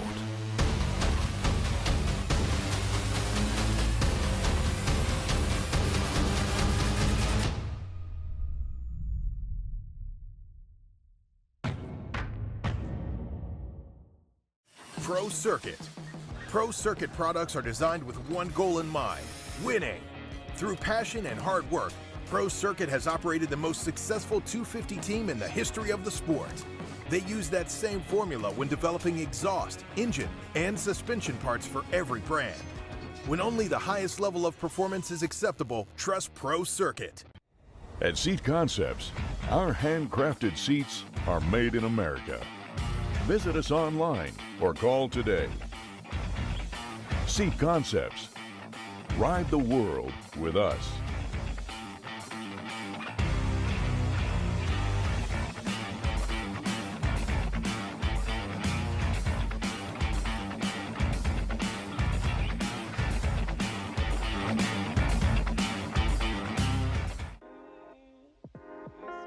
Something from nothing. That's what Nihilo Concepts is about. It starts with a spark, an idea, a concept, which leads to a design, and finishes with engineered excellence with the highest quality products created with durability in mind. All our products are made in the USA at our state-of-the-art facility in Stewart, Florida. Whether you are a weekend warrior, ride for fun, or at the highest level of competition, Nihilo Concepts offers innovative titanium, aluminum, and carbon fiber parts for your dirt bike. We offer a wide variety of products that you can customize to your liking. Browse our site for foot pegs, brake tips, engine components, specialty tools, frame grip tape, lever grips, carbon fiber components, motor stands, our secondary on-switch, plus much more. Head to NihiloConcepts.com and see for yourself why factory teams like Red Bull KTM, Rockstar Husqvarna, Troy Lee Designs Gas, Orange Brigade, Club MX, KLM Gas, and some of the fastest riders in the world choose Nihilo Concepts. The inspiration for Element, interestingly, was from working with my coaches. I sat down with those guys. I'm like, hey, here's what I'm doing. What should I do? And they looked at everything and they were like, you need more electrolytes, specifically sodium. And like most people do when they have a coach, I ignored what their advice was. I'm kind of like, well, I salt my food, I'm probably good. And it took me at least a year to finally listen to these guys and do what they asked me to do. And it was just a switch flip. It was just so obvious that this was the critical missing piece to the story. And it's ironic that this salt piece was like the linchpin, the keystone to making all the rest of that work.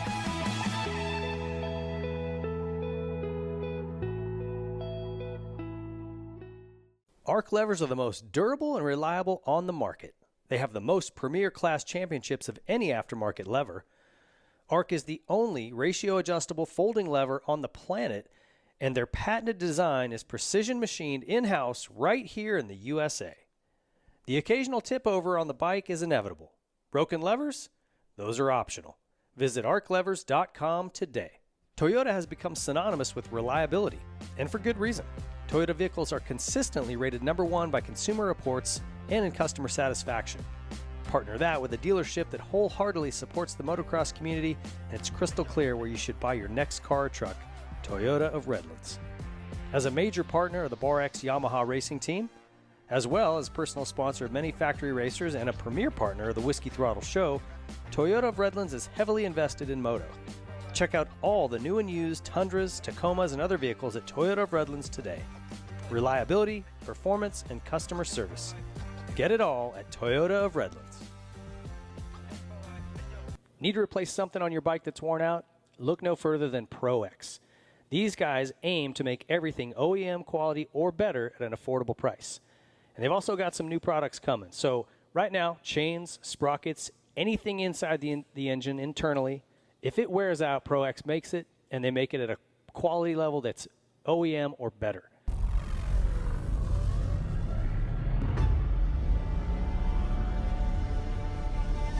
The Specialized Science Club introduces the Levo 4, an electric mountain bike so advanced it borders on sorcery. Together, you and the Levo 4 become a harmonious hybrid of organic and synthetic.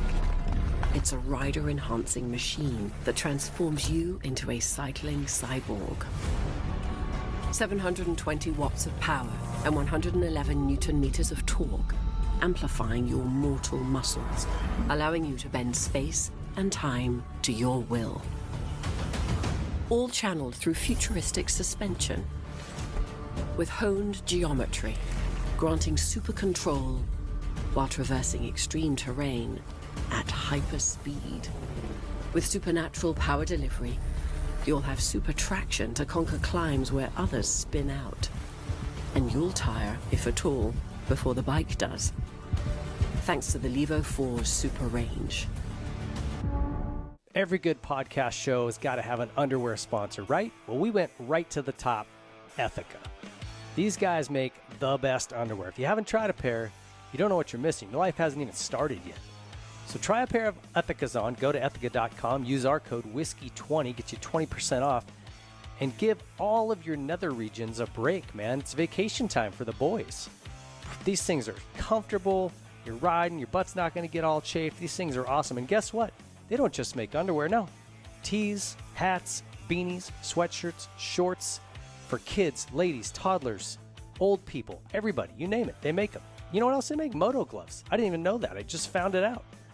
So get over to Ethica.com, check them out. These guys are awesome. Whiskey20, use our code. Don't cheat me now. Get 20% off and put your buns in the best undies around. Ethica.com. The Whiskey Throttle Show is a proud partner of Factory Effects, a leader in the power sports industry for over 30 years. Factory Effects specializes in officially licensed products with everything you need to upgrade your bike, including graphics, seat covers, and accessories. They also offer the largest line of officially licensed OEM casual wear for Honda, Yamaha, Kawasaki, and Suzuki, so you can rep your brand on and off the bike. In the garage or at the track, Factory Effects has you covered with a full line of OEM garage and track gear, from bike stands and tie-downs to bike mats. Factory Effects is truly made for the ride. And right now you can save 25% off your order by using the discount code WT26 at FactoryEffects.com. Nano Extreme is a proud partner of the Whiskey Throttle Show, and we're glad to have them. This product has changed the way folks are dealing with pain, whether it's chronic or acute, and doing it in a completely natural way. When pain strikes, whether it's from sore muscles, stiff joints, or arthritis, finding fast and effective relief is a top priority. That's where Nano Extreme comes in. Capsaicin, derived from chili peppers, is a natural compound known for its ability to block pain signals and provide long-lasting comfort. Whether you're suffering from arthritis, joint pain, or muscle pain, capsaicin cream works by desensitizing pain receptors in the affected area, giving you targeted relief where you need it most. Consistent application can lead to better joint function, less muscle soreness, and improve overall comfort in your arthritis, making it a must-have for anyone dealing with chronic pain. So stop living in pain or taking regular NSAIDs and other anti-inflammatories that aren't good for you. Get Nano Extreme and stop the pain. The Whiskey Throttle Show is proud to partner with El Jefe Energy. Whether we're throwing a leg over a bike to go riding or covering Supercross races and nationals, El Jefe keeps us firing. Early mornings at the track, long motos, or late nights wrenching in the garage, El Jefe brings the goods and 200 milligrams of caffeine to the party. Visit eljefe.com to check out all the flavors they have available, or go to your local convenience store and pick up a can. El Jefe Energy is fuel for the fearless.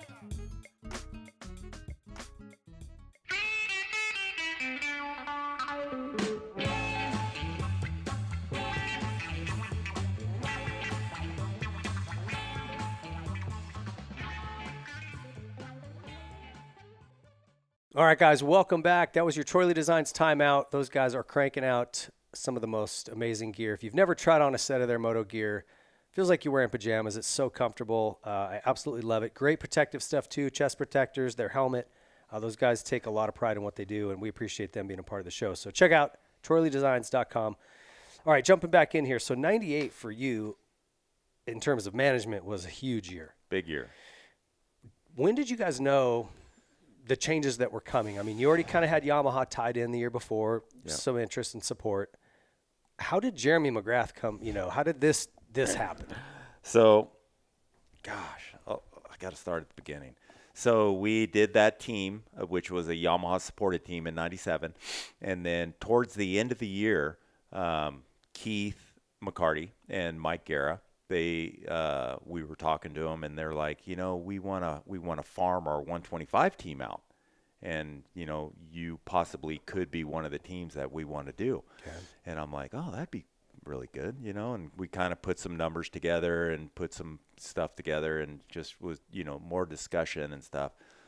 And then I heard Jeremy McGrath was available, and I was like, and so Dave was like, if we can get Jeremy McGrath, let's not do a 125 team. Let's do Jeremy on factory Yamahas. We can go to, and then I told him maybe we can go to Yamaha and get a factory bike, because that's what Jeremy wants. He wants to ride a Yamaha, and we can make this happen. I mean, you're going to have to come out of pocket with a bunch of money, but was he pretty cool about that? Like, was he like, no sweat? He didn't like to spend money. I mean, I don't think any rich person really does, but he was willing to do it for what he was going to get out of it.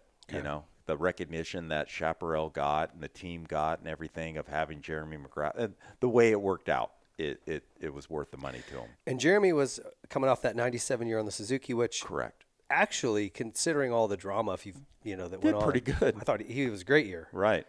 And I almost thought, like, man, if he would have given it another year, I bet he would have still won on that bike. Maybe. Like, that bike was good once they figured out the he wanted to move on. Yeah, you could tell. He was over it. And somebody was 97, was that Ezra and Henry on the YZ250? Yeah. and that they bike, were good. That bike was nasty. Really Yeah. good. Okay. And so Jeremy wanted that bike. Yeah. And so him and I had a couple discussions, and we talked. We weren't friends at that time. Like, I knew Jeremy, but I didn't know Jeremy, Right. you know. And so we would talk, and we were at Steel City, and we were talking and kind of trying to piece it together a little bit. And we went into Yamaha, and Yamaha's like, we went in there for the meeting of the 125 class, you know, of them handing their 125 team out. And they're like, you know, I think we're going to go with Yamaha of Troy, or Honda of Troy at the time. And we're like, yeah, we're kind of over that anyway. So how about this proposal? And it was Jeremy McGrath proposal. It was like, and so Keith's like, whoa, like, you know, started reading through it. And he's like, will he do it for this? And it's like, yeah, it's already done. Oh, you had already sat with Jeremy prior to that Yamaha meeting? Yep. Okay. And Jeff Surwall, Jeff was his manager at the time. And so we already had a plan. You know, it was only to Yamaha. The Yamaha just had to say, yes, we will pay these bonuses, and yes, we will give you this motorcycle. And at the end of the meeting, they're like, yeah, we'll do it. And it was just like that. Yeah. Like a week later, Jeremy was in Chaparral signing a contract, and dude, it was. Okay, so this was the first time that you were like, uh-oh, time to go way up a level. Yeah. Right? Did you even really know at the time? I didn't realize how much work it was going to be, you know, and how hard it was going to be and stuff, and what a superstar he was. Mm-hmm. You know what I mean? I really didn't even think of that. And, you know, the amount of people that are around the truck, and they're pulling your freaking canopy down, and just what fans do, you know, and they're excited. And I didn't know it was going to be that difficult, and it was a job and a half, let me tell you. And to deal with Jeremy's fan club was a big job. Is that right? Big job. Was Tracy doing that? Like, no, not at the time. Okay. She was still doing his personal financing. Okay. But yeah, she didn't come in until we did the McGrath racing team. Okay. Later. Okay. Yep. So the nice part about this setup, and Jimmy Button came on too, right? Jimmy was the second rider. Yeah. Okay. Correct. Yep. The nice part about this is that you didn't have to worry about the bike too much. That Right. was mostly just plug and play from factory Yamaha, right? Correct. But we had to build Jimmy's bike. Oh, you did. So Yep. he didn't get the same parts. He did not. No. So we did like an A bike, which was Jeremy, and that was a factory Yamaha. And then we did a B bike, which was Jimmy's bike, which ended up being pretty freaking good because he stood on the podium, you know, 3 or 4 times that year, Yeah. which was really good at the time, you know. Yeah. So How did you ride both bikes personally? yeah. How close? The factory Yamaha was pretty good. Yeah. Like, I mean, that bike just really good. sounded like from the stands, you just like, whew. Yeah, it was raspy. Oh my God, it had so much grunt, so much torque, and That Pro Circuit's silencer. I don't know what it is about Mitch's silencers, but yeah. Can't And beat Bob Oliver was building it at the time, and he had so much experience with those Yamaha motors, and dude, it was a beast. So who was doing Jimmy's stuff? Kel Crothers. You know Kel? Yeah. Yep. He was Kenny Roberts' mechanic on Yeah. road racing. Yeah. So Dave hired him to do Jimmy's bike, and like his bike was good. Yeah. Jimmy's bike was really good. So I'm sure Jeremy's had like works transmission and that kind of stuff. So Jimmy was just on stock. Standard. Yeah.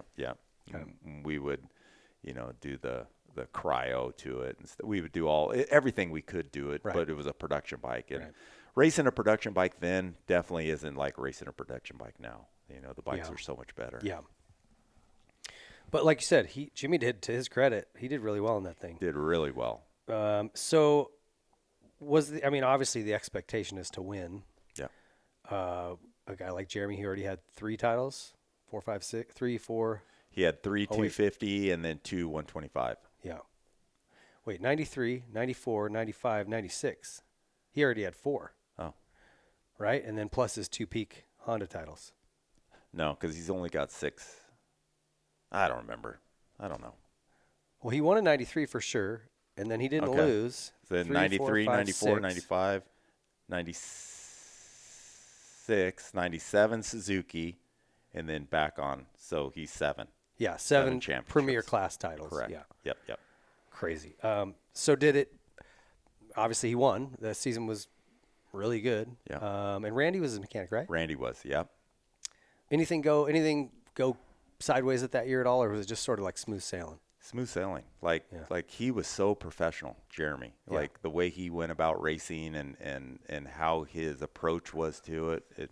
It actually educated me more than anything. Like I would just sit back and listen to him talk and just watch how he got dressed and how he kind of got on his bike. And, you just watch everything, because you figure, I want to see what makes a champion, And so How would you put that into words? Like, what did you see? What did you take away?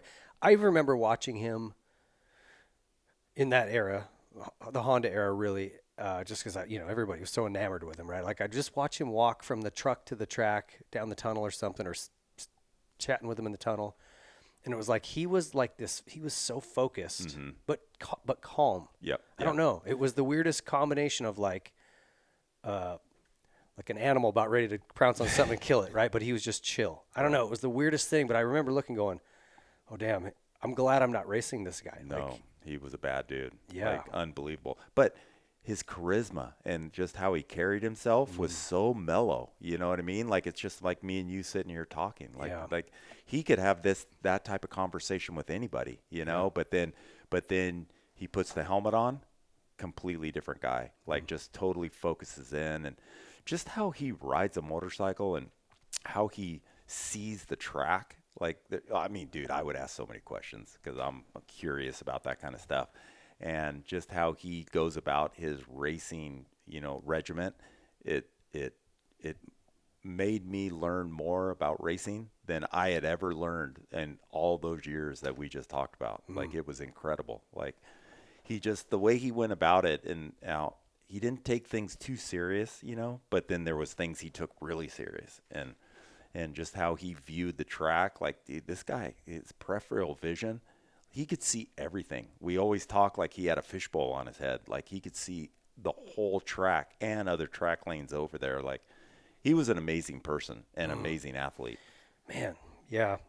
I mean, in Supercross, he's the king of Supercross, right? Like 100%. There's a reason we call him that. He was something else. And if you never watched him ride like the first 8 laps of a Supercross race, go find it on YouTube and watch. It was just like... It was like Ken Roczen.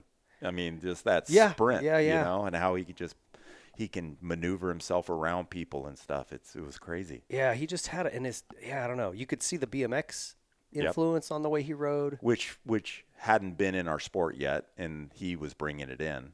And yeah, man. And then the showmanship side too, the knack-knacks and just all of it, man. He was really. I just consider that all charisma. You know what I mean? Because it's a personality. It's like he's truly given you his personality of who he is, and he's a good person.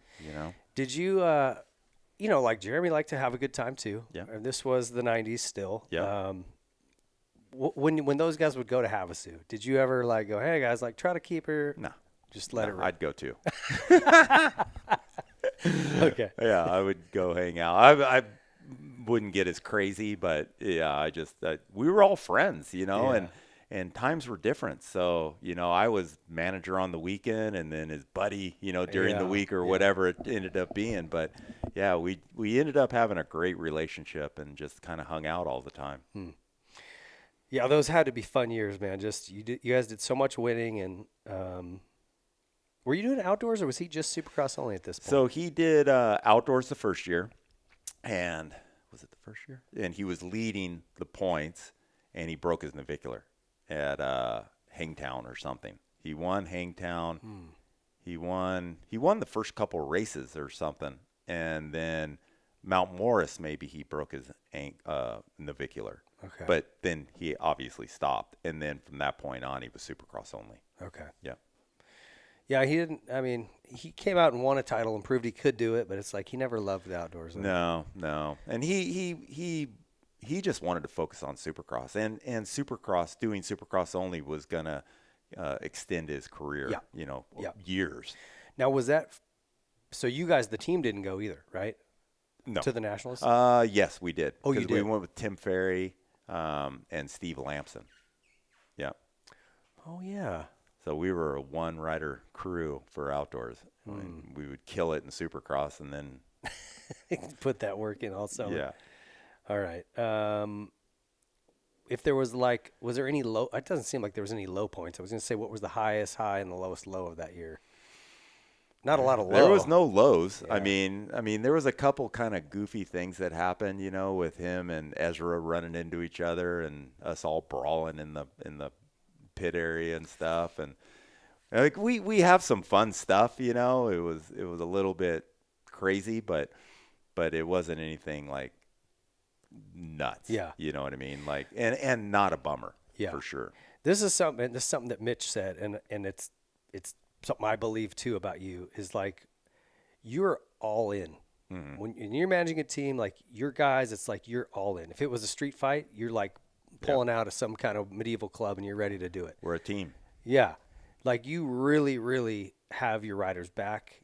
Yeah. No matter what, no matter who. I probably go to the extreme with that. Maybe a little bit. But I feel like I would want that for Yeah. me. You know what I mean? Like if I had a team manager and that guy was all in on me, dude, I would be so confident. Listen, I mean, and you probably know this too. If you had a manager who's like, you didn't know if they had your back, you're like, yeah, I don't know if I trust this guy. Like, is he really all in? Right. If he's not, man, that leaves an insecurity with the rider. Correct. The way you handle it, which maybe for some is a little much, but it's like as a rider, yeah. Right. That's exactly what I want. Yeah. LB's got my back. Yeah. Like it's not even a question. I'll be coming over the top, dude. Like if you get in a scrap, like I'm all about my rider, and I believe that that's the way all the other teams should be too, but it's not. It's not. It's different. It's not. I mean, I don't want to say what it is. It's just not. They're not. Right. It's more of a business thing, or it's a. People do this for different reasons. You know what I mean? And I do it because I love the riders, I love the sport, and I love racing. Mm-hmm. And so to me, like I said, I would want a manager to do that for me. And if I had that, I would be so confident. So I say, shit, I'll just do that for them, and maybe it'll bring their confidence up. And it's worked. It's helped our relationships. It's built relationships for me. Yeah. But cause friction in other places. Yeah, we'll get to that. We're getting close. Okay, so you did 3 years, 98, 99, 2000 with Jeremy, and you guys pretty much ran the table. Yeah. Anything in those years like that was difficult, struggle? Was it always the same guys? Was it Jimmy and? It was Jimmy the first year. And then Jimmy went to Factory Yamaha in 2000. Steve Langston the second year. Tim Ferry the third year. Okay. Yeah. Yeah. That's right. Which was good. I mean, they were all good B riders or backup riders or teammates or whatever you want to call them. They were awesome people. Yeah. So it was all good dudes. Those guys are great guys. It was. Those were 3 really strong years for sure. Okay, this is something that I didn't really know. In 2001, it wasn't Chaparral's team anymore. No.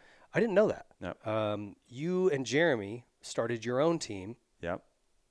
Chaparral was a sponsor still, if I remember right? No, they weren't. They weren't a part of it at all? Dave kind of got what he wanted out of it, which was that exposure and that to bring the name Chaparral to the forefront, and which he did. Yeah, but he was spending a lot of money, like millions, and he was like, I just don't want to do this anymore, and Yamaha was still behind Jeremy and the team and stuff, and I had my relationship with him, and we were lucky that Mazda came in, and so Mazda was wanting to be a title sponsor of the team, and Dave didn't want to do it, and we're like, Jeremy came in, and he's like, hey, Dave, how about if I just start my own team, and I take Larry with me and this and that, and just kind of explain to him, and Dave's like, yeah, no problem.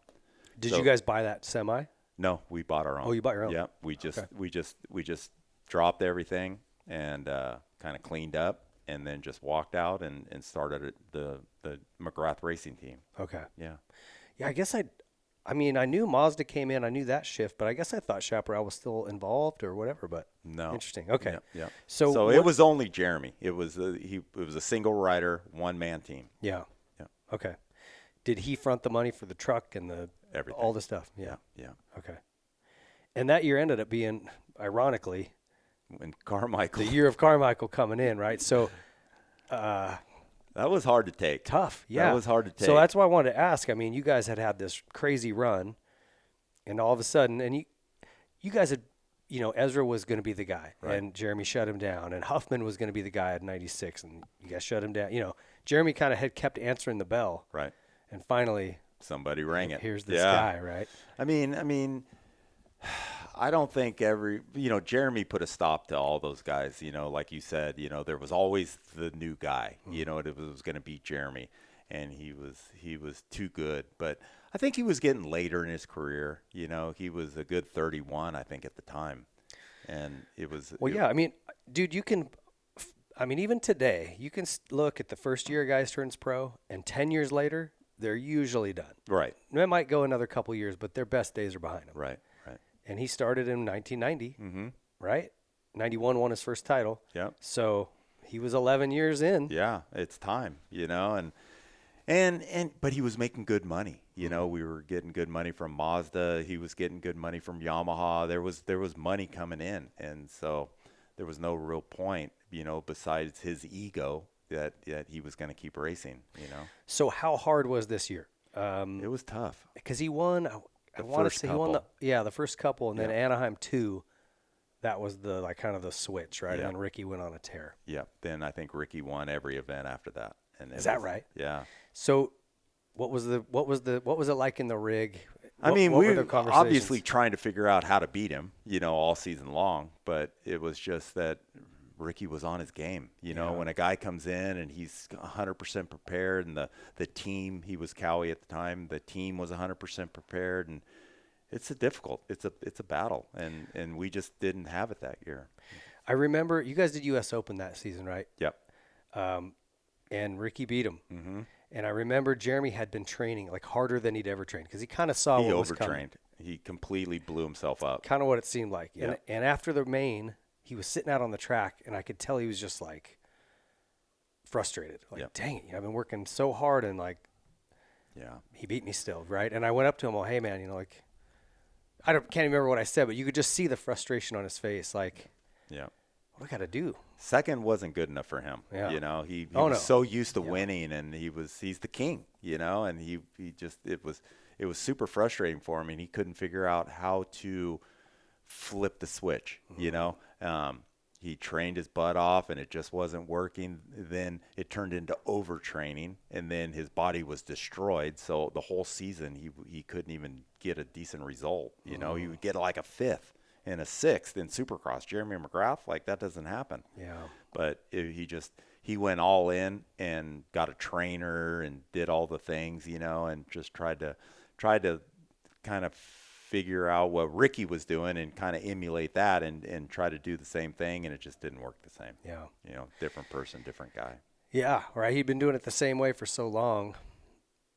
You appreciate him wanting to, I'm going to step it up, but it's yeah, it didn't have the same But then effect. At 32 or whatever, right. 31, it's just geez, Okay, so difficult season. Then the next year was you guys were going to KTM. So tell me why did Yamaha go away? Were they just? So Yamaha had Vilman. Remember how good Vilman was at that time? And so I think they were going all in on Vilman. And they told Jeremy when we started talking about contracts that, hey, we're going to give you half of what you got before. Oh, because it was Bud Light too. And Yamaha did not like Bud Light. So that was a second year. So that was a second year. So this was the third year that we went to KTM. Okay. So we had already gone to Anheuser-Busch and ran the Bud Light logo and stuff, and Yamaha was not down with that. They didn't like alcohol and motorcycles being combined. And so they told Jeremy that, hey, we're going to pay you half of whatever it was, and your bonuses are going to get cut in half. And he was not happy. He was pissed. So we went and talked to Cowie. We went and talked to he went and talked to KTM, and there was someone else that we were talking to, and did he not want to go back to Honda or Suzuki just kind of because of what the had history happened before? Yep. So he wanted to move on, and Gosh, in a different time, right? You'd have had Ducati to look at, Triumph to look at, right? Yeah, like 4 other manufacturers, and then it was like 4 people, you know? Yeah. And so he talked to KTM, and they brought a KTM out, which was a prototype KTM, which ended up not being the one they put into production. Did it have a link? No, it did not. No. But he didn't seem to mind that. Like he didn't mind the PDS system at the time. You know, it seemed to work okay. But it's very tricky. You know what I mean? Like it feels good in the beginning, and then you hit a set of whoops, you know, and it's not as good. The problem with it was, I mean, I was there for 2 years with no linkage, right? 01 and 02, and you could get it to work good on landings and G outs. Yeah.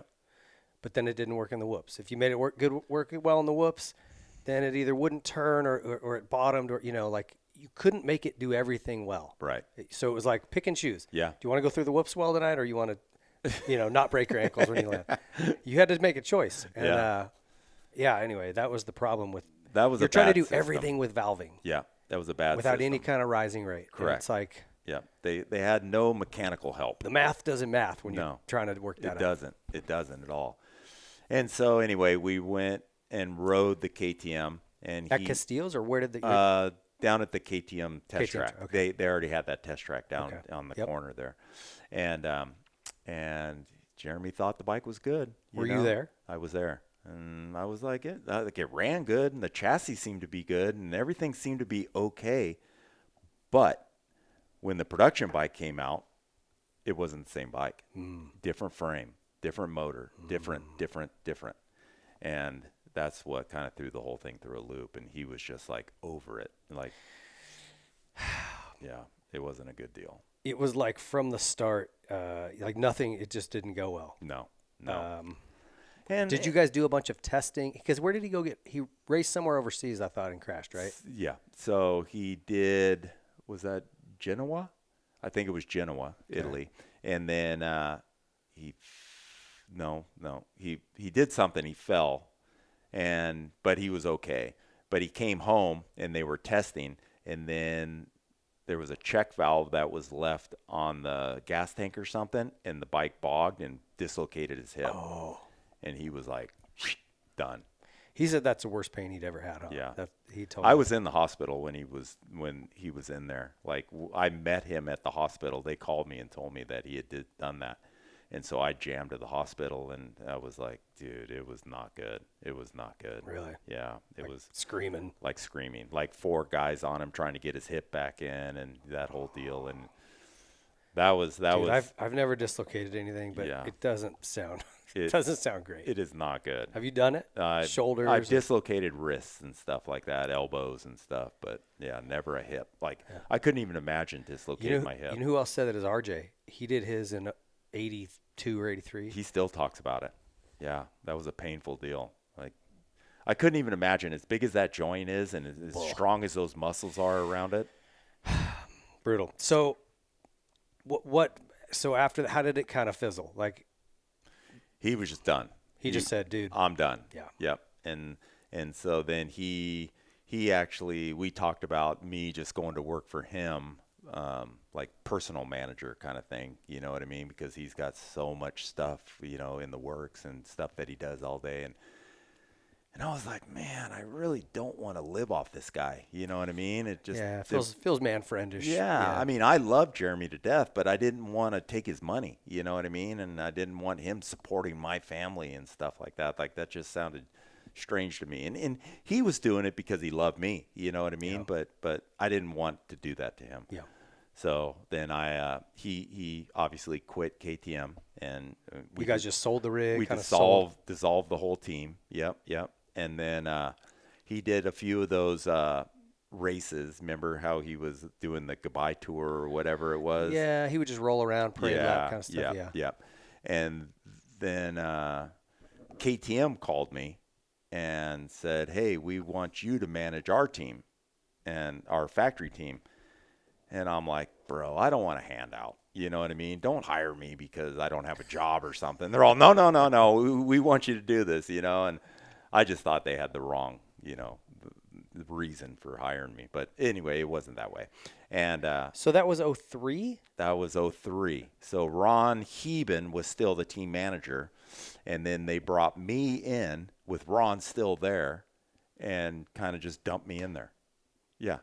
And so I had to deal with everything. Like, dude, they hired you to come in and fire Ron. Shady, dude. So shady. I was so bummed on the whole Who thing. hired you? Was it Cell, right? Rod Bush. Oh, Rod Bush. Okay. Yeah. Okay, let me ask it. Seat Concepts hot seat question here, guys. If you guys need a seat cover, full seat, check out seatconcepts.com. Use our code WT26 to get a smoking deal. 2002. Let's say Jeremy didn't get hurt. How do you think that season goes? Like, you guys show up at Anaheim and you go racing. 2002, which was Yamaha? No, sorry, the KTM year. KTM was going to be 2003. Okay, sorry. Yep. I don't think it would have gone that good. Like top fives? I mean, how do you? I would say he could stand on the podium. Okay. Just because he was so talented. Just 'cause of him, yeah. Yep. But the bike wasn't up to snuff. Yeah. It wasn't ready. Well, GL raced it in the next year. 03 or 4? No, 4. Well, he did a couple rounds, even I think in 03, didn't he? Remember those World Supercross things that we would go do? He got spit off. Dude, he talks about that bike all the time. He calls it the jackhammer. Yep. Like, he hated that 250. It. So it spit him off on the start straightaway at Anaheim. Like, dude, how do you crash going down the start straightaway? Well, it was like, obviously, when they started going, but it was a straightaway with one bump in it, and the thing booted him off. Yeah, he was not a fan. He was not a fan. That's so funny. Listen, if you get a couple drinks in GL and then ask him about that, he's funny as shit. Oh, dude. man. He really makes me laugh. Me and Grant, me and him had a little bit of controversy through the whole Rhino and well, let's talk about that. That's where we're at, dude. Okay. So tell me that story. So, so take me through. You had to fire Ron Heben, and Slicer's like the nicest dude in the world. Right. So Ron Heben goes to a different department, and I'm race guy now, and I'm like, well, shit, let's win this thing. Let's do something. And their 125 was so fast, and like it was fast. Yeah. Yep. So really, I just kind of got my feet wet through Supercross that year with KTM. More dealing with Jeremy's goodbye tour and stuff like that. And then I went all in on the outdoor series because we were all doing 125. And who did you have that year? I'm trying to think back. Rhino and GL, obviously. Oh, geez. No. It's Rhino, GL. Boniface, Joaquin Rodriguez, Brett Metcalf, and there was someone else. I mean, that's 5 right there. So it was a handful of a team. Not a Lessie yet. Nope. He didn't come in until 4 strokes. We were still 2 strokes then. Yeah. So that battle, I was obviously buddies with GL. We were teammates in 01 and 2. And those two fought pretty hard that summer. Mm-hmm. And it was fun to watch because Rhino's just such a freaking meathead. Right. Breaks his leg at one point, right? Just duct tapes it. And races. Second moto. Rhino's gnarly. Like it was a crazy season. His approach is a little bit different than Rhino's, but Rhino's, a hard head, kind of like going all in. But GL also won't put up with a lot of he's a bad dude. Chatter. So like I imagine the semi was brutal. Like how was that for you? I had to split them up. We had 2 semis, and I had to put them in different semis. It was just getting ugly. Like they were going to fight pretty quick, and they were battling. I mean, neck and neck, for that championship, and it was crazy. The when I talk about personalities and things like that, like, dude, it was. They both had very strong personalities, and they were just going at it, and they were. It was just a crummy thing that they were both on the same team. It would have been funny. It would have been fun to race against somebody else on a different bike. You know what I mean? Yeah. But this is part of being. I mean, and it's kind of a rare occurrence when you have 2 alphas like that are just fighting for it. Right. And I mean, back and forth. It was a great fight, and then the way that season ended was so weird, random. Like it'll never happen again. Troy flooded. Yep. They rescheduled it. Yep. It flooded again, right? Mm-hmm. And so we were all staying. I was riding for a Suzuki team at the time, and we were staying at Brock Sellard's house. Okay. Reedy, GL, obviously Brock and his family. Oh gosh, who else was out there? There was probably 15 of us You were staying. Primal team, right? Moto World. Oh, okay, Moto World. Yeah, that was my last year. Okay. I sucked, but there was a ton of us staying at Brock's house. He had a bunch of property and a track and stuff, and so we just we were there, and he just gets a phone call. It's canceled. You're the champion. Yeah. And he like hangs up. He goes, I guess I won. Yeah. Well, they called me. I don't know if they called me before or after, but they did. They made the same phone call to me, and I'm like, okay, thank you. Like, so did you call Rhino? Did they? I called Rhino. How did that go? Not good. No, I remember him being pissed. Yeah, so understandably, mad. So mad, and he wanted me to protest, and because obviously I had his back too, like what we were talking about earlier, and I'm like, bro, I just won the championship. Like, it doesn't matter if you or Grant wins. Like, KTM wins the championship. Like, we're not going to protest anything here. And he was so mad at me, like just super angry, and I couldn't explain it well enough for him to understand it. He was just so mad. Yeah, and you gotta see his point. Like, wait, you're not going to make up the race, like, right? I mean, this is a 12-round championship. Like, what are you talking about? I get it. I totally get his emotion, but yeah, it was just a weird deal. It was over. Like they had already postponed it once and rescheduled it, and then that rescheduled event was canceled also, and they're just like, we're done. Yeah.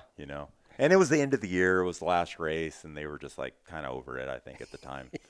I know, but you're talking about millions of dollars, right? Yeah. I kind of feel like you need to do something. For sure. But even the feeling that we all had, you know what I mean? Just a phone call, like weird. Yeah. It just no podium celebration, no lackadaisy championship, dude. Just like, oh yeah, you're a champ. We celebrated that party at Brock's house that night. Hooted it up. Oh my goodness. Well, I mean, dude, you guys deserved it. You had already done a full season, so. Well, we kind of were like, we were happy for Grant, but we're also like, well, this is kind of gay. Like, right. Normally there'd be, get your number one plate, all the so cool we're like, stuff. well, let's do it. We all went to Walmart and got paintball guns. I mean, we just like went ape shit, dude. Yeah. When we were obviously hammered, we had a pit bike race that night. I need to have Brock on the show to kind of like walk us through, because a lot of it I forgot. I don't remember. Right. I had to get a ride to the airport. It was a lot of stuff, but hey, we tried to championship parties are fun. You got to go. Yeah, you go all in when you're in. Yeah. But what a weird year for you. Yeah, that was strange. Like great, but also sad and. Yeah, I mean, I lost my friend and Jeremy McGrath as a racer, and then I go into this other team and. We're kind of struggling with bike setup and the way it is and stuff, and then we end up winning the 125 champ. It's just crazy. It was a lot. Yeah, it was a crazy year. So then, how did KTM re-sign you for multiple seasons, or how did that go? So then that was 03. So 04, we raced the 125. Yeah. I stayed at KTM till 06. Okay. But 04, we still had 2 strokes. We didn't have a 4-stroke yet. And we really struggled. Yeah. And then, and Rhino, dude, he was throwing his bike at the canopy at the semis, and he was just really angry, because he was getting out horsepowered. Right. So, Rhino, he's just a little over the top. He might have some anger. And so the following year, so we didn't do that good the next year because I think we were just underpowered and didn't have the equipment. Yeah. And then in 2005 was the Alessis. That's when they came in. Did Hanny come on that year, or was Hanny? That so it was Alessi, Hanny, Jay Marmont. Oh yeah, remember him? Jeez, yeah. And there was some Ryan Mills. Okay. So it was a 4-man team, and we had the new KTM 4-stroke, which was gnarly. Like, motor was so fast, but we still had PDS suspension, no linkage. And which I feel like that actually can work outdoors. It was Supercross that it was tough on, right? That's right.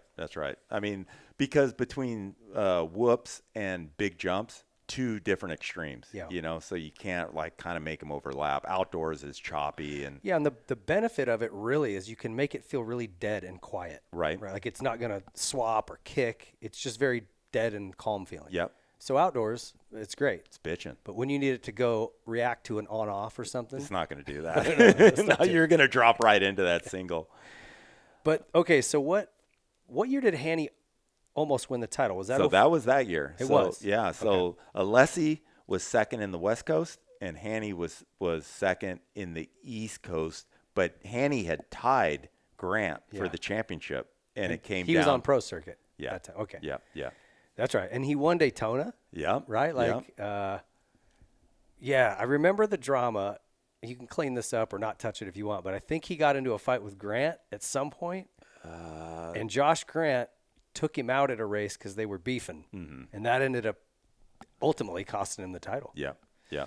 But, I mean, Hanny loves the drama. He finds does. it. I was trying to find a way to like say that, but yeah, he was a drama queen. Yeah, like, a little bit. He would punch security guards. Like we were in Europe doing those whatever those races were. You know, you did those 2 world races before the series started. He punched this guy right in the mouth, dude, like a security guard. Guy told me he couldn't go down there because he didn't have his pass, and he just blapped him. And I'm like, dude. He was going to jail. They were dragging him out, and we're trying to save him. And Oh my gosh, it was crazy. That doesn't shock me. No. Okay, see these years for you, there was a lot of drama, and this probably led to you and Mitch Payton had some beef for a while. Didn't really talk. You're good now, which is great. Yeah. The Alessi Tedesco fiasco. Yeah, bad deal. And the Alessis in general, like I actually think Tony as a team manager was pretty good. He was an all-in guy. Yeah. He'd kill for you. He'd cheat for you, lie for you, die for you, whatever. 100%. And I, as a manager, I respect that. You appreciate that, yeah. As a family in general, they made some real questionable calls. And I like Mike. I think he's great. But that was one of the weirdest things I've ever seen. That was weird. I didn't even know that happened. So Mitch came up to me at the end of the day. So it comes down to the last moto, and it's between Alessi. I think Mike is 10 points behind. And so I talked to Mike before the second moto, and I'm like, just give it everything you got, just ride. And I left Tony up there. Didn't even think anything of it. And Where? Up where? Up in the rider lounge. Okay. With Mike. And so no telling what they talked about after I walked out. And so that's when all the Tedesco thing happened, the T-bone and stuff. So Tony either said something. I don't know what happened, so I don't even want to. Yeah, I don't want to speculate. At the end of the day, he ran it in on him, and they both fell, which, fair play if you're going for the pass and you fall. But then it was like he wasn't even close. He just no dove it in, and then grabbed his throttle and grabbed his kill button. That was what was weird. He's like trying to pick his bike up, but then he's trying to shut Ivan's off, and Ivan's got his clutch, and I'm watching it. I was up on the hill there, and I'm like, that ended up what being is kinda happening strange. right now? And I love Mike to death. Like, I really like that kid. I just think he has some influence, from the outside, which I think his dad put a ton of pressure on him, and 100%. And you saw the meltdown. It was they were the Chernobyl. meal tickets. They were the guys bringing the money in. So I mean, it was a family team what they had going with Mike and Jeff and Tony and it just. So how do you, a guy who's like got your guys back 100%, how do you handle that, right? And Mitch comes over. Did he come over and scream? So Mitch comes to me, and I didn't know it happened. Like, I didn't see it or anything. I knew Mike crashed and all that, but nobody had said, like, we didn't have Instagram or anything. Yeah. And nobody talked about it. Nobody was on the radio saying Mike's pushing the kill button, Okay. And so Mitch is like, hey, I heard that Mike did this to Tedesco and this and that. And I'm like, I don't know. Like, I didn't see it. And I think he thought I was lying. Like, and so anyway, we got into a little bit of beef, but it was nothing crazy because honestly, I didn't know. And he didn't see it. He had just kind of heard secondhand. Yeah. Yep. So Steve Whitelock, you remember Steve Whitelock? So he comes to me and he AMA ref at the time. Yep. And he tells me the whole story, and they had seen it. They had it on video and stuff, and I watch it, and I'm like, oh my God, this is bad. Yo, you're watching it going, oh boy. I have no defense for this, like there's nothing I can do. Like, you're going to have to take this. And he did. What did they do? They moved him from second to third, I think, in the championship, which cost him a lot of money in bonuses, and then took some points away or something like that. Nothing crazy. Yeah. Probably fair. Yeah. I mean, it was. You got to do something. And that was a blatant one. So it's pretty crazy. Yeah. I'd never seen really anything like that before. I hadn't either. Yeah. Okay, so you're there through 06. Good years. Even Alessi on the 450 was good. Was good. Sneaky good, dude. Like second a lot. Yeah. Winning races. He would whole shot everything. Everything. And so he'd run at the front. And that 450 was PDS also, So more power to him. Like, he did a great job on that bike. And that, honestly, that was like an enduro bike, an off-road bike that we built into a motocross bike. Was one of those years where he crashed at Redbud going down the thing and just got landed on? No, that was on Suzuki. Was it? Yeah, okay. He was on Suzuki when he did that. That was ugly. Oh, gosh. That was one of the grossest crashes I've ever seen. That was terrible. Did you ever have any more drama with the Alessis just in general? Yeah, it was like a weekly thing. But they were just trying to win. And Tony was doing everything he could to win. So we would go at it a little bit. And it was crazy. Yeah, a lot of drama. It was crazy. Those are years that I'd like to kind of forget, just because it was so frustrating, because I wanted linkage on that bike. They promised Jeremy linkage on those bikes, and even way back then. And I went there thinking they were going to change the bike, and they never put a linkage on it, and I was complaining. And anyway, it was long 3 or 4 years. They were really stubborn about it. Yeah. Even from a media side, because I was working as a media guy at this point, and they were losing all their shootouts and mad about it. Moen was like angry at me, and I'm like, you don't have linkage. Yeah, just talk. I don't know. I'm just relaying what everyone's saying. I'm not manipulating it, and it's not my opinion. Yeah. He complained so much to Davey, we stopped doing shootouts. Oh. And then the next year, they came up with linkage, and all of a sudden their bikes got really good, when Roger went over. And they were winning shootouts. And I'm all, Tom, you shot yourself in the foot. Dude. You'd be winning another shootout. But it was unbelievable that they wouldn't put the linkage on the bike. And it was because of cost. Is that it? Cost, yeah. Is it hard? The cost, I mean, it can't be just the cost of manufacturing different parts. Was it the R&D of coming up with the right ratios? I mean, you have to remanufacture the swing arm. You have to remanufacture the frame. Yeah, that's right. They were all offset, huh? Yep. There's a lot to do. And I think they were really proud about the horsepower they made. Yeah. And they did make big horsepower. Tons of power. But it was because that shock was offset, and the way it was, they had that straight intake. Shot. Yeah. Yeah, I mean, from the first one I rode in 01, I'm like, this thing's a bullet. Yeah. But it doesn't handle great. Yeah, it handles like a shopping cart. So what are we going to do? Okay, so you're done with KTM. Tell me about how the L&M, that was the next step, right? L&M. Yep. 2007. Yep. So take me into that. So my son was racing, Derek, and he was friends with Sean Cranyak, this kid. I don't know if you remember the name. Yep, I remember the Cranyaks. And so I took Sean. Sean wanted to go riding, and I'm like, oh yeah, no problem. Just put his bike in the truck, or I think we had a trailer or something like that. So I was out at Paris, and we're just hanging out, sitting around. I had no idea who his dad was, and I was just like, helping the kid and stuff. And his dad comes up, and we start talking, and he's like, what does it take to do a race team? I'm like, oh, a lot of money. He's like, I have a lot of money.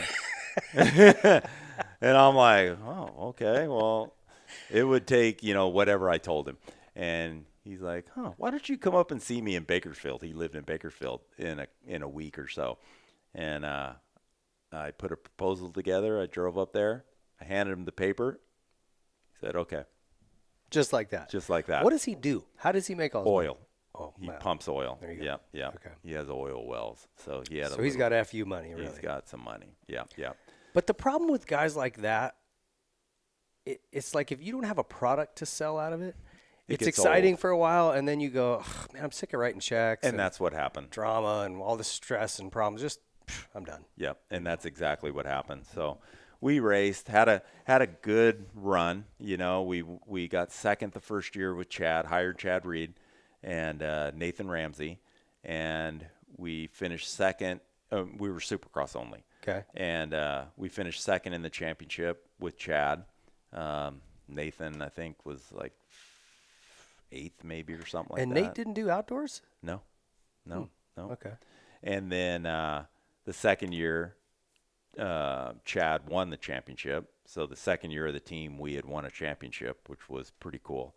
And then and did it feel kind of deja vu to the Chaparral team? It did, 100%. I ran it same. Yeah, you already had the same outline, infrastructure, right? same everything. You know, Supercross only. A great rider like Chad Reed, Jeremy McGrath. You know what I mean? Kind of the same type of guy. And what was the year that the bike went to reverse engine? That was 2010. Okay, so you were on the older model, which was we were bike, right? carbureted. Yep, we were. Everybody else was fuel injected, and we were carbureted. So that was a bit of a struggle. Yeah. You know, we did some work on that and had to stay on our toes. And then how did that happen? So Chad wins the championship. He wants a whole bunch of money. Oh, it was his agent, wasn't it? Who was his agent? Steve Astafin? Astafin. Yeah. Shocker. Yeah. Which is Ken's agent now. So you still have to deal with him? Yeah. And but I don't deal with him that much. We're just we just talk now, you know, because I don't have to do contracts and stuff. That's Dustin. Yeah. Okay. Yep. So me and Steve kind of get into a battle of he wants more money. I don't want to pay him the money. Blah blah blah. And so James Stewart was leaving Cowie at the time, and I had heard that from a friend of mine that knew James. I didn't know James at all. So I flew to Florida and then met with James, and then pretty much came up to an agreement that, yep, we're going to do this deal. Okay. And then went to Chad's and tested with Chad for the rest of the week. And it was, dude, really awkward. You know what I mean? Did Chad know? No. Oh. He didn't know. But I just felt guilty. Yeah. You know what I mean? That feeling that you It's have. like you just cheated on your wife, and now you're at home going, exactly. what's for dinner? It was a really, really odd situation for me at that time. So, and but my time with Chad was really good. Me and Chad, we didn't get along for a while because we had a bit of a battle, you know, over money and stuff like that. At the end there, you mean? At the end, okay. Yeah. He wanted to be paid X amount, and him and Mike kind of got into it, and I just got sucked into it. But and, you know, this is the thing, like anybody that has money, right, like whoever the team owner is, if they've got a lot of money, like that, he could pay it. He could pay whatever, right? Uh-huh. But it's like, you can't look at it like that. It still has to be a business, and here's the budget. And no, I'm not just going to throw you an extra million. Yeah. Yep. It sets a precedent. It's irresponsible on his part. You know, you set a budget, and those are the parameters. Stick with it. Yeah. Yep. So then James came in, and obviously he was really fast, and then we won the championship in 2009, the following year, which was. I mean, it was against Chad Reed. So you know? You won in 2008 with Reed, then won in 2009 with Stu. Correct. Yep. And so Chad had left our team in 2008, and so he went to Suzuki, and he was our biggest competitor in 2009. He was good on that Suzuki. That bike was good. Yeah. And they went head to head. That's the same bike you're pretty much racing now. It is, honestly. Well, it's been updated a little bit. Slightly. Yeah. But it was a battle all season. I remember. And, dude, I was trust me, I was putting flames to James's ass. Like, dude, you gotta beat this guy. You know, it was just, you know, he'd been our rider before. Did you and Chad, were you good by then? Or? No. Okay. No. We weren't good. And we're good now, but obviously then you're super competitive, and now my guy's racing against you, so it's even going to be tougher. And yeah, it was those were some heavy heated weekends that I'm year. sure. Yeah. Dang it. So that's cool though, to win with two different guys the 2 years there. Then in 2010, how did it go with James?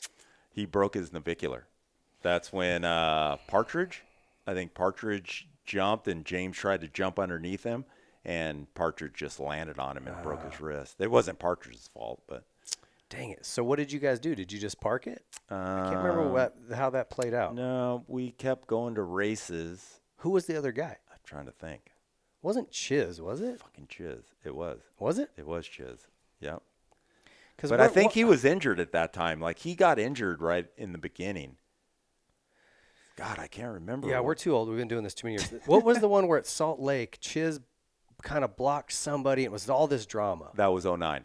That was 09. That was the big year. Yeah, when those guys were going at it. And Chiz they were going step over and single into the corner, and Chiz was going step on, step off. And so he went step on, step off and got into Chad. And dude, they lost. That's what it was. Everyone lost their mind. Yeah. And I'm like, bro, it wasn't even that bad. Like, it didn't knock him down or anything. They just felt like it was intentional. Right. Yeah. I totally understood their side. I completely understand. It wasn't that way. Yeah. And you couldn't explain it to anyone. Everyone hated me. Well, that's part of, it's part of your personality, how you are, all in. Like, And I took it. You're going to create some animosity, and also you guys are winning. Right. You're everyone's shooting for you. Yeah. Okay, so he gets hurt in 2010. Were you there again in 2011? I was there at the beginning of 2011. And the 2010 bike you said was the reverse engine. Yeah. You guys struggled to get that thing right. Struggled. Huh? It was tough. It was wide. It was. Yep. Yeah. And that was where he crashed. Didn't he crash at Anaheim in the whoops? Like violently. A couple times he crashed. Okay. Yeah, it was just they changed the rake of it. They changed the chassis. They changed obviously spun the motor around. So just the feeling, the balance was different, and we couldn't quite get it. Yeah, it happens. Oh, we had Hill. It was just Josh Hill. Yep. And he stood on the podium like the beginning of the series of 2010. Like the whole West Coast swing, he was on the podium. Like him and Dungy left the West Coast tied in points. Really? And then what happened to him? I kind of petered a little bit. Well, Jason. Oh, he got Jason Lawrence. He came out of jail, and so him and Josh started hanging out again, and then it all went downhill. Josh is so cool. I dig Josh. Josh is a great guy. So talented, that guy. Yeah. It's like he should have. He's so talented. He should have won more races, and he could have been a title guy. Like, you know what I mean? Just circumstances, but he's a good guy though. He is a great dude. Okay, so 2011. Tell me what happens again. Sorry, I mean. So 2011, I started. We were, I think, in the points lead with James, and then Mike was gonna sell the team to James. James wanted to buy the team, so I was like, that's kind of weird. Like, I did all the work, and I just walked away. I just said, I'm done. Oh, really? Yep. And that's when I stopped. And then we did that Honda team with Jeremy and I. Okay, that was 2012.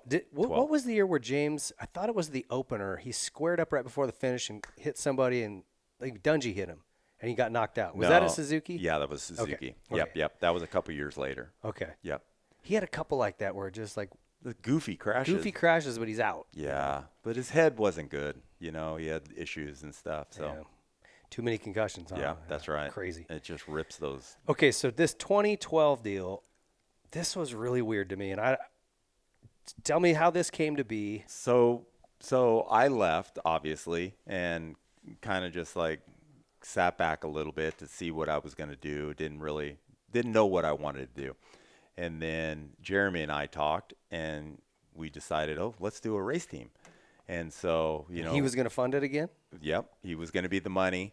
And then we were going to get the outside sponsorship and stuff like that and bring it back to him and blah, blah, blah. Yeah. And Matt Cook was part of it.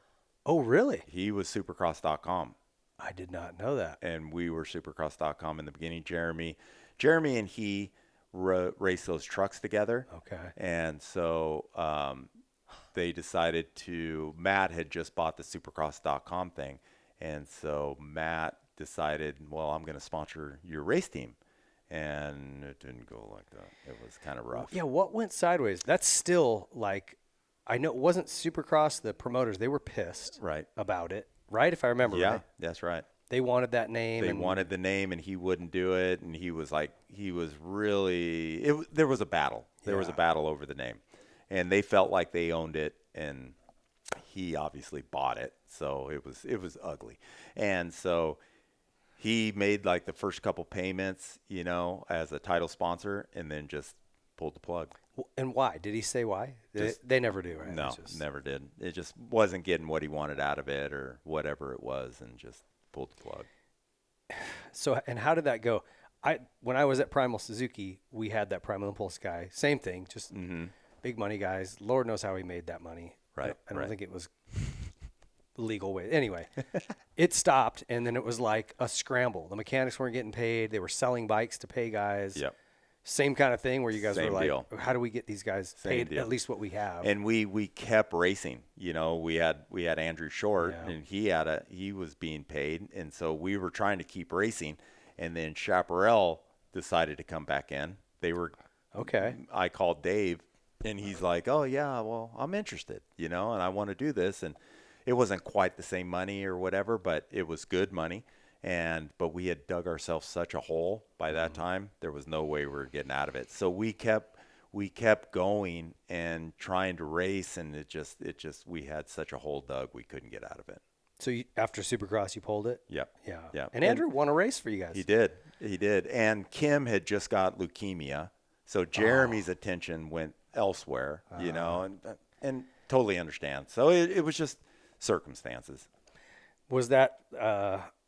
That's frustrating when it's not your fault, right? But you're kind of the team manager. I'm the guy holding the bag, you know what I mean? And that was my first team that ever failed. And so it hurt bad, hurt my heart. I'll bet. Yeah. You feel responsible to the mechanics and the riders, and you're like, sorry, guys. I mean, they're your family, and you're not paying them, and you're trying to talk them into going to races without being paid. And it got bad. Really rough. Yeah. It got really rough. All right. So, end of Supercross, that goes away. Yep. Did Jeremy lose a bunch of money on that? Probably. Yep. Him and Matt got into a legal battle, and it got out of control. Yeah. Did it ever get resolved? It did. It did. Yeah. Tell me about what's next. This is where you disappeared. So then I split. I was like over it. Broke my heart. This team that I really wanted to work, and it just didn't work. And I just said, you know what? Maybe I just need to go get a job. And then I called Dave and went back to Chaparral and worked for him for, till 2016.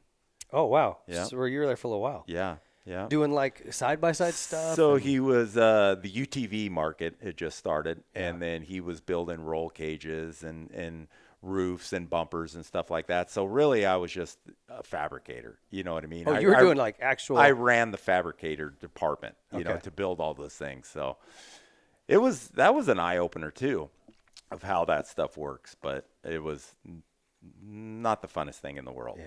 It's a grind day after day. It was a job. Were you like actually out there welding stuff? No, I wasn't. Just overseeing it? Yep, just overseeing it and helping build the UTVs and stuff. And So, this is a whole window of your career I didn't know about, because you kind of... I faded out. Yeah, you kind of like went off the radar. Yeah. And then you came back. I didn't know about this either. A Blue Buffalo team? Yeah. So, Blue Buffalo...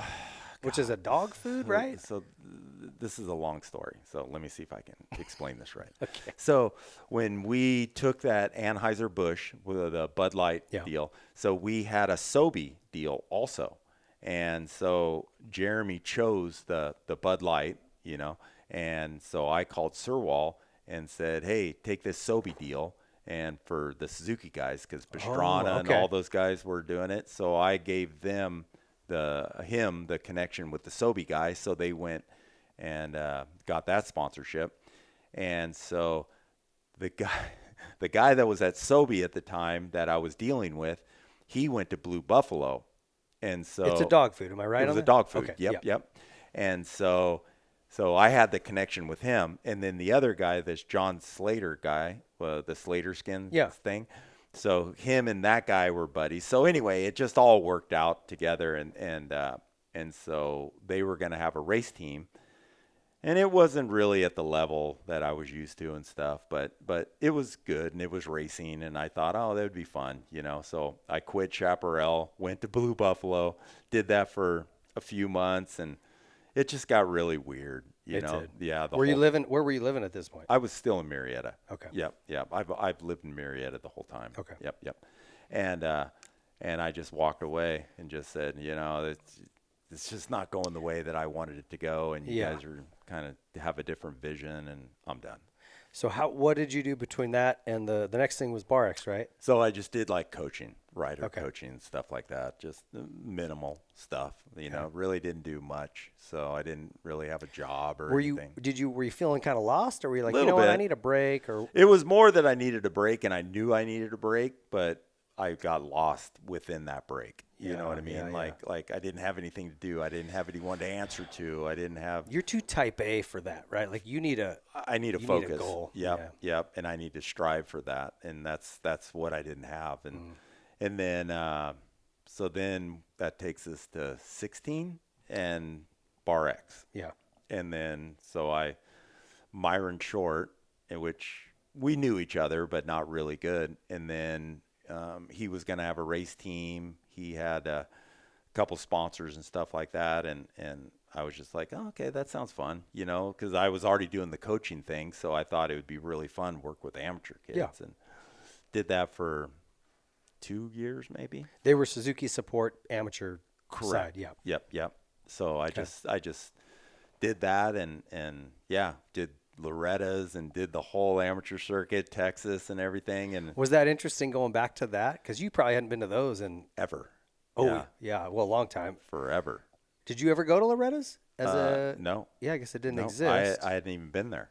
So it's pretty wild. I got to like understand how that whole thing worked, and that was a whole trip. You know what I mean? Yeah. Like, as serious as those people are, and freaking motorhomes, and the amount of people and bikes, and the amount of money they spend, holy moly. So it's crazy. I know if a big storm ever blew through, like a tornado went through, so much money gone. Oh my God. I couldn't even imagine. So much money gone. I can't even imagine what these people do to have these things, but how do you take that many days off? I don't know. If you ever, like, you know, when I was at the fire department, like that would be my one annual vacation I'd get if I was to go do that. I'm going to spend so much money. Like, how do people do it? I don't know. It's insane. But those were some fun times. Yeah. I mean, I really had a good time. I really had fun with Myron and his family and stuff, and all the other families because it was all families, you know what I mean? So we would go and we'd race, and then we'd sit and work on bikes at night, and it was just a good time. A little bit kind of more of a throwback to early days, right? To amateur It's still stuff. more serious than what it was, but it's Right. less than pro. Yeah, Right. 100%. Yeah. 100%. So how did you go from there to where you are now? So then I was with the BarX guys, and then we moved because all the kids kind of grew up on the team, so they went pro racing. So then the BarX team went pro racing, and so me and Aaron started talking, and we started talking about, you know, building a championship team kind of thing, and just, you know, kind of had the discussion and talked about it for a while, and I kind of had a soft place in my heart for Suzuki. I really enjoyed working Because with of your Suzuki because of amateur? the past, and the BarX thing, and me and Wheeler are really good friends. So it was just I was having a really good time being there, and so I told him, well, I'll come work for you, but I want to make sure it's Suzuki's. Like, I was like, you know, I wanted to race Suzuki's. I wanted to win on a Suzuki. And I kept telling people, like, dude, I think I can build a production bike that can win. Like, these bikes are so good now. Like, I know we can do it. And anyway, I told that to Aaron, and we talked, and he was getting into it, you know, and I was getting into it. And we just decided, hey, let's go for this. And when it started out, Suzuki wasn't giving you guys much, No, right? Like, no. They were so disengaged. Yeah. And this is a hot take, but like, I think what you guys have done may have brought Suzuki back to the table. For sure. Like, where they might have been like, you know what? No, 100%. We'll stick to cars and third world country bikes. Yeah. I think they were actually on the way out. is what I think they were. You know, even with the Bar X time, with the, you know, the 2016 through 17 or 18 or whatever it was, I really think they were just thinking about phasing it out, you know, just still selling bikes in the U.S., but not having a race team or anything. Yeah. And then I went to HEP. HEP kind of changed their whole program. Suzuki, Ken Roczen came to HEP, and then it was like, okay, something's going on here. Suzuki kind of stepped up their game a little bit, and we won that race at Indy. And that was 25, right? That was 23. That was 2023. Oh, gosh, was it? Yeah. Okay. That was the first year. And so we did Ken Roczen 2023, 2024, 2025, and then one in 26. Oh, gosh. I didn't think it was that many years. Yeah. Okay. Yeah. It took a little bit. Yeah. It took a little bit. But Ken got injured. I think Ken would have been in this position last year if he didn't get in that wreck at Tampa. Was it Tampa? Yeah. In the sand? Yeah. Because he was going to take over the points lead that night. And then he got injured after that, and it was just one thing after another. Yeah. Yeah. Yeah, long time coming. I mean, I guess 4 years there still to build that bike, that team from zero. Mm-hmm. And you said something to me that kind of blew my mind when we got to ride that bike. What was that? Was that 24 when we did that? 24, I think. Yep. Still to this day, best factory 450 I've ever ridden. Mm-hmm. And I can't believe I'm saying that, but like, it's a production bike.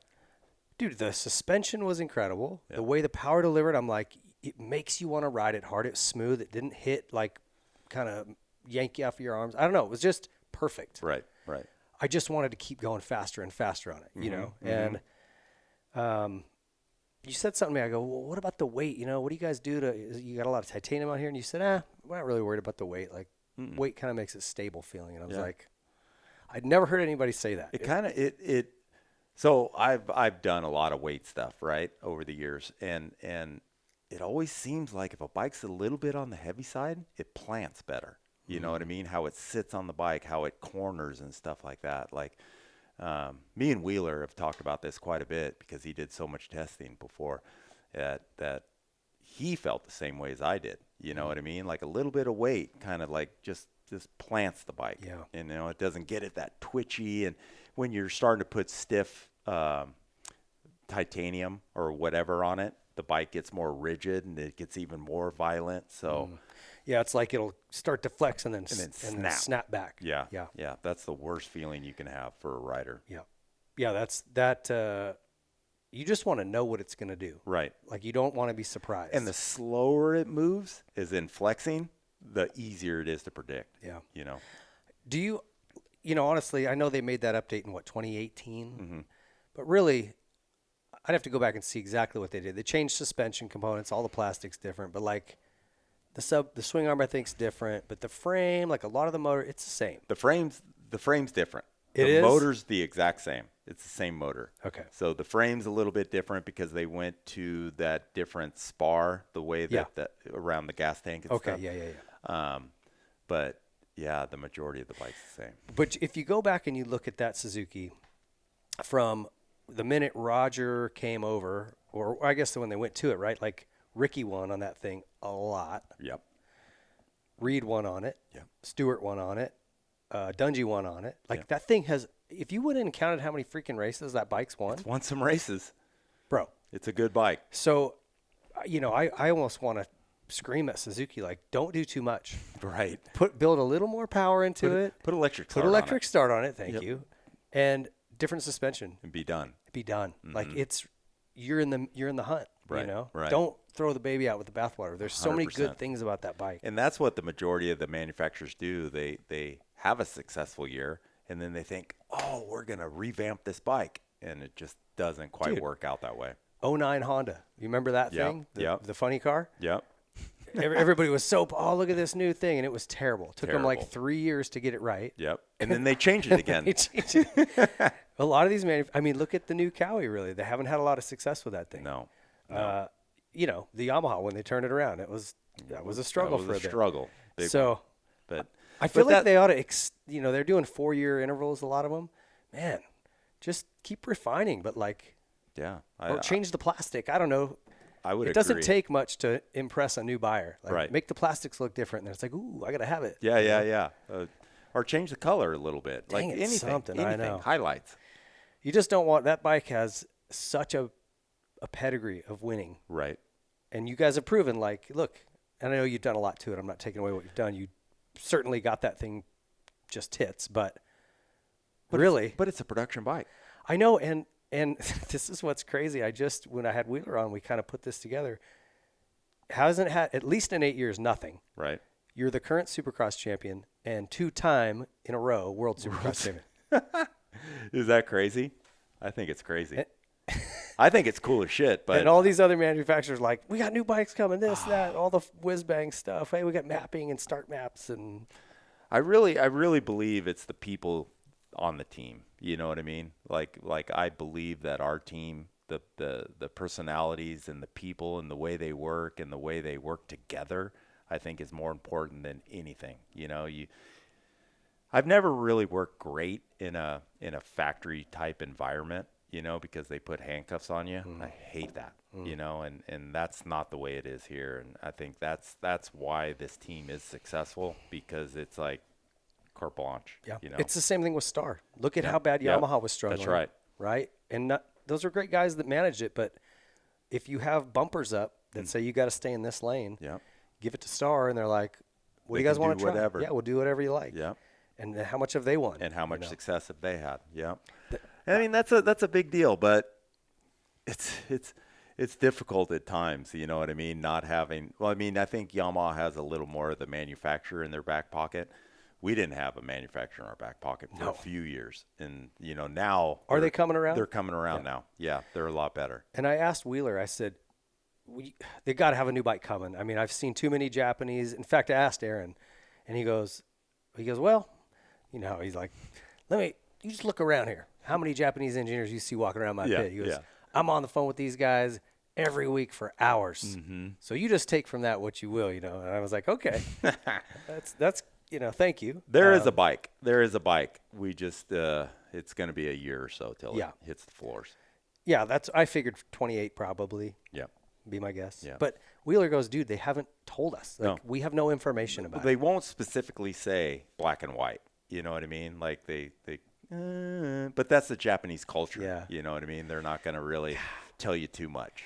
I thought that was interesting. One thing, we went over to Honda to do their new launch, and I was talking to the HRC guys, and the main dude at HRC, right? Mm-hmm. And they'd never let media into the building before. This is when you went to Japan? Yeah. Uh-huh. First time they'd ever let media in. Yeah. And we didn't get to see anything. They had it all sterilized and only let us see blanket off. Yeah. Which is, I get it. Yeah. But I said, hey, is motocross going electric? This dude didn't even hesitate. He just looks at me and goes, yes. And I was like, oh. I'm like, when? How long? And he goes, that sounds terrible. Maybe 5 to 10 years. Yeah, I know. And I didn't want to hear it, but I'm like, this guy didn't flinch. Like, wow. He had that thing holstered and ready to go. Wow. So just yes. Yes. And I asked Trey, I said, you rode that HRE or whatever the heck they called that electric bike. And he goes, dude, it's awesome. He liked it. Loved it. He goes, the only problem is it was out of battery in 25 minutes. Right. Yeah. The battery needs to catch up to what the technology is of the motorcycle. I think that's the way the world is right now. They don't have the batteries to do it. He told me that, this is the HRC guy speaking again. He goes, when the battery technology comes, and it's coming, he alluded that they're using it on high level, like probably military it's or coming. Whatever. Yep. Maybe it's solid state or whatever it is. It's not lithium ion. Right. When that thing comes, he goes, it'll be half the weight, half the charge time, twice the battery life. And I went, oh. Yeah, so then that's it. It just sounds terrible, though. It sounds terrible. And, they're allowing them in World Supercross. The AMA is already in talks with Stark Varg about you need to put some noise on your bike. They're already, navigating it. Really? So it's coming, dude. I mean, for us old farts. I really thought that the electric car was going to be a bigger thing than what it is now, But it's the same problem. Yeah. You got to drive to Vegas. You have to stop in, dude. What's that town? Barstow or whatever they are. Yeah. Sit there for 45 minutes. Yeah. I don't know. I'm not a fan of the whole electric scene, but Yeah, I don't like it being forced on me. Like, gas is $7 a gallon, so that you have to go buy an electric car. Right. If you've ridden like one of these electric bikes, dude, the performance-wise and fun, it's there. Yeah. It's really They're fun. pretty cool. And Trace said, well, I don't want to get into all of what he said, but it's gonna be fun. They're gonna be fun to ride. But imagining a quiet Supercross race, That sounds horrible to me. it's horrible. Yeah, I like the noise. I like the excitement. Plan to retire in 5 to 10 years. Okay, perfect. I got it. Couple more questions for you. What's long term for you? 5 to 10. I mean, where do you see yourself? Are you still digging this? You want to keep going? Is there something else you'd rather do? You ready to just disappear? This whole cancer thing kind of threw a little loop in me, like made me kind of rethink where I'm at in life and stuff. And I've got 4 grandkids and I've got 3 kids and, an awesome wife and all that. And, I think about different things sometimes, you know what I mean? Like, dude, is this what I really want to keep doing and taking away from them because as much time as I put in and my travel and stuff, but I love it. I know. I freaking love it. Like I really enjoy working with the people I work with, the whole HEP organization, Ken, the mechanics. I just truly enjoy racing, and I don't see myself walking away anytime soon. Like I truly believe I'm going to die at this track, dude. I just don't know why I would leave. You know what I mean? Like things seem to work out pretty well sometimes, in racing for me. And I really want to support guys that want to win. Like that makes me happy. So I don't know. You're pretty damn good at it. Yeah. I don't know what you're doing exactly, but I'm not sure what I do either, but you're pretty damn good at it. Tell me about the family. So you got 3 kids, right? Yep. So my wife, Terry, we've been married since, 92. So how many years is that? 35, almost 35 years. Good for you, dude. Wow. That's a flex right there. I love good. that. It's good. And then I have twin boys, Derek and Davin. Davin actually does all our dartfish for us at the races. Oh, really? Yep. I didn't know So that. he travels with me, and he's there every weekend. How old is he? They're both 33. All right. Yep. 33. Gosh. Dude, yeah. But I had them pretty young. Like, Yeah. we had kids young. Yeah. And I have a daughter that is 27.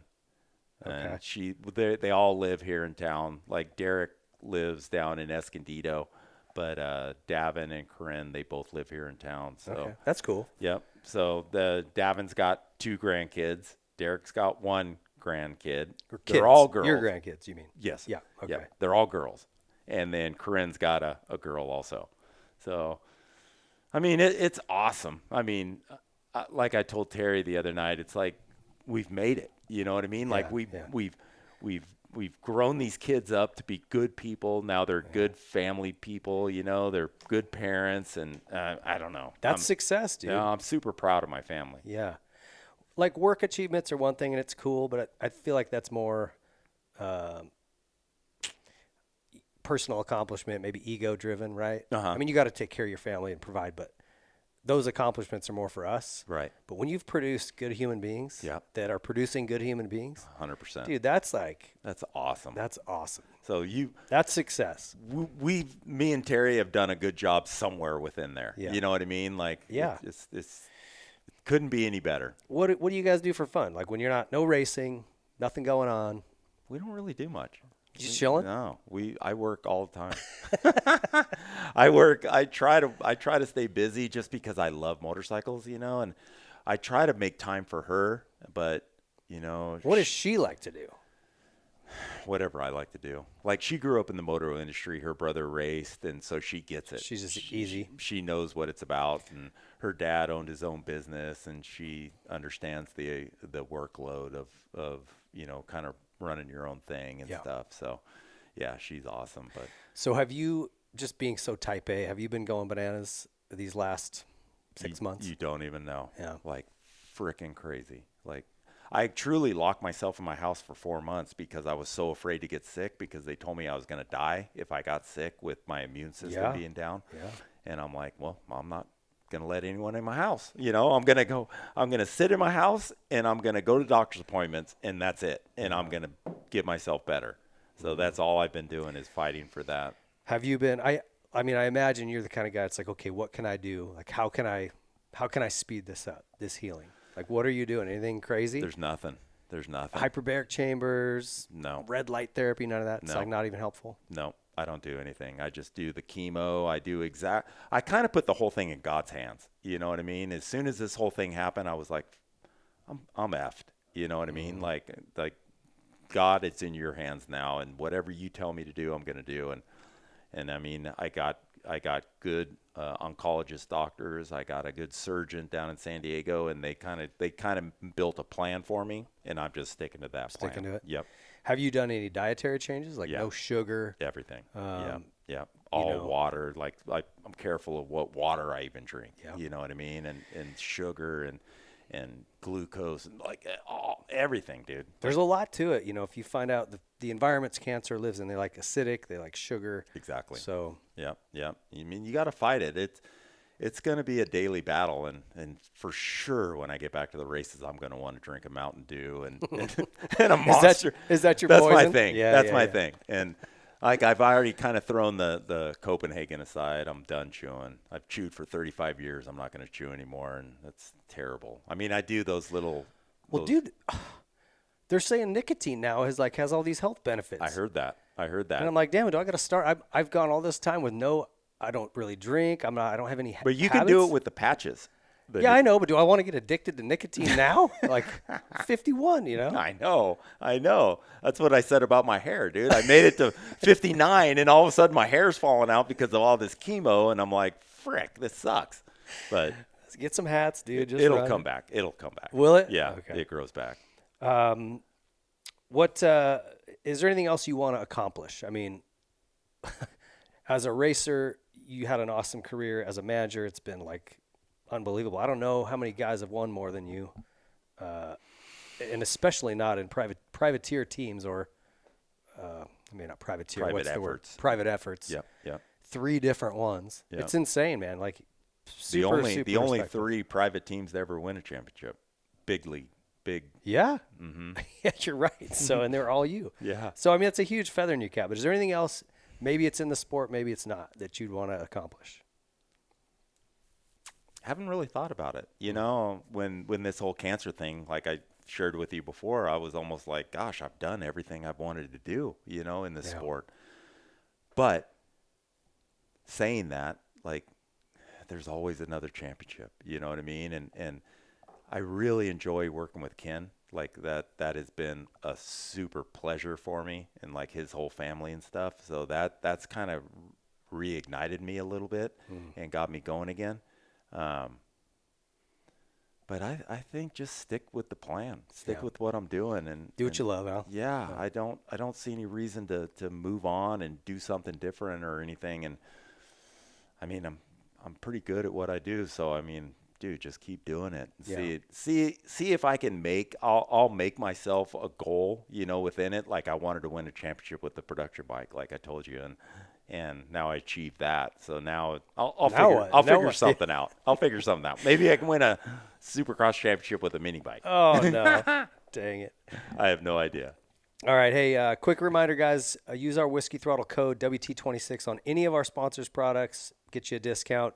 This is our Rockform wrap-up question. You guys need a phone case. Check out Rockform. These things are amazing. You can drop this thing off a building. It's fine. All magnetic backing and mounts for all kinds of things. Screen protectors, batteries. Check them out. Rockform is awesome. We're stoked on them. So this is our last question. We ask this to everybody. It's a legacy question. How do you want to be remembered in this sport? I think just as a guy that really loved motorcycles. You know what I mean? Like I've truly enjoyed my time in the motorcycle industry from when I was a little kid and I got involved to today. You know what I mean? Like there's so many good people, and so many people with the same passion as mine, and that I can sit down with and just have conversations like that. And I just truly enjoy that. So I just want to be a guy that everyone thinks about that really, really enjoyed motorcycles. Well, dude, you are like one of the most passionate guys about what you do. And I love the passion I see in you. Like, you're almost kind of scary and intimidating. When you're walking through the pits, if I didn't know you, I'd be like, damn, this guy. Like, because you're just like kind of a scowl, and you're just looking ahead. You won't look at anybody. You won't stop and talk to anybody unless they, grab you. Yeah. You're laser focused, dude. Right. And I know you enough to be like, all right, I'll catch up with Larry later. I'm not going to bother him right now. But, yeah, man, you're a badass. I appreciate guys that are so committed like you are. Yeah. And what your accomplishments speak for themselves, man. Yeah. Crazy. I mean, I've been lucky. I mean, honestly, a lot of hard work, but there's a lot of luck that goes in there too. You know what I mean? Like, you really need to put your work in, make sure that your surroundings are good. When I say surroundings, I mean the people you put around you and stuff. And like, there's a lot of things you got to think about at the races. And yeah, I've been lucky. Yeah. Yeah, I'm happy. Well, I appreciate you coming in, dude. I know I've been bugging you a long time, and I know this takes a while to get through. You did a lot of shit. Yeah. So it took some time. Yeah. And I was battling some demons too. I know. Well, and we'll pray for you. It looks like you're headed the right direction. I'm but good. We'll keep you in our prayers. We got a little gift for you here. Rockwell made watches for all of our guests. Oh, cool. Whiskey Throttle Club watch. Awesome. Sweet little job there. So That's really good awesome. for if you're training or riding or at the dirt bike track. And then we got a bottle of Nano Extreme. You tried this? No. You got any I've heard about that, aches though. and pains or anything? I have plenty. Bro, this is going to blow your mind. Really? Yeah. I'm not blowing smoke. This stuff is radical. For my knees, it was the only thing that kept me walking until I got this replacement. And I got, typical moto crap, back and this and that. Just rub a little bit of that stuff on. Don't touch your eyes or your junk. Right. Afterwards, wash your hands good. Cook them. Yeah. Cook them. But that stuff really works. So check it out. Perfect. And Thank thanks you so much, dude. I appreciate it and respect the hell out of you. Yeah, I appreciate that, Ping. Thank you. You got it, buddy. Yep. Stick around. We'll be right back to wrap up the show. All right. Huge thank you to Larry Brooks for making the time to come in, especially given the fact that he's still working through cancer treatment and is not feeling 100%. Typical Larry Brooks, just charging through it. I'm just such a fan of that guy. I have so much respect for his work ethic and passion and commitment to what he's doing. And 7 championships, 6 in 250 Supercross or premier level Supercross, and 1 125 national championship. Not a lot of people that can say they've been a part of that many at that level in that class. It's super impressive, and it just shows, how elite level he is. Great guy, and actually pretty humble, doesn't want to talk much about himself, but we forced him to. So hope you guys enjoyed that as much as I did, and appreciate all of the support. We've got some really cool stuff coming. Please be sure to get over to WhiskeyThrottleClub.com. All kinds of new merch, including this one, our new Grease Monkey shirt. You can find that at WhiskeyThrottleMedia.com and just click on the shop tab. Sign up for the Whiskey Throttle Club, though. We got lots of cool stuff in there, and we'll see you there. Thanks for watching. Yamaha is the industry leader in two-wheeled fun and performance. Celebrating 50 years of YZ in 2024, the Blue Crew is still dominating shootouts and competitions. Yamaha, revs your heart. Troy Lee Designs is the leader in off-road motocross apparel and style. So whether you're looking for a cool new paint job for your helmet, maybe your name and number on your helmet lettered on, you're looking for new gear, you're looking for mountain bike gear, off-road gear. They've got the brand new Scout line and GP and SE models. Troy Lee Designs has it all. They've been leading this industry for decades, and they're going to continue to do it.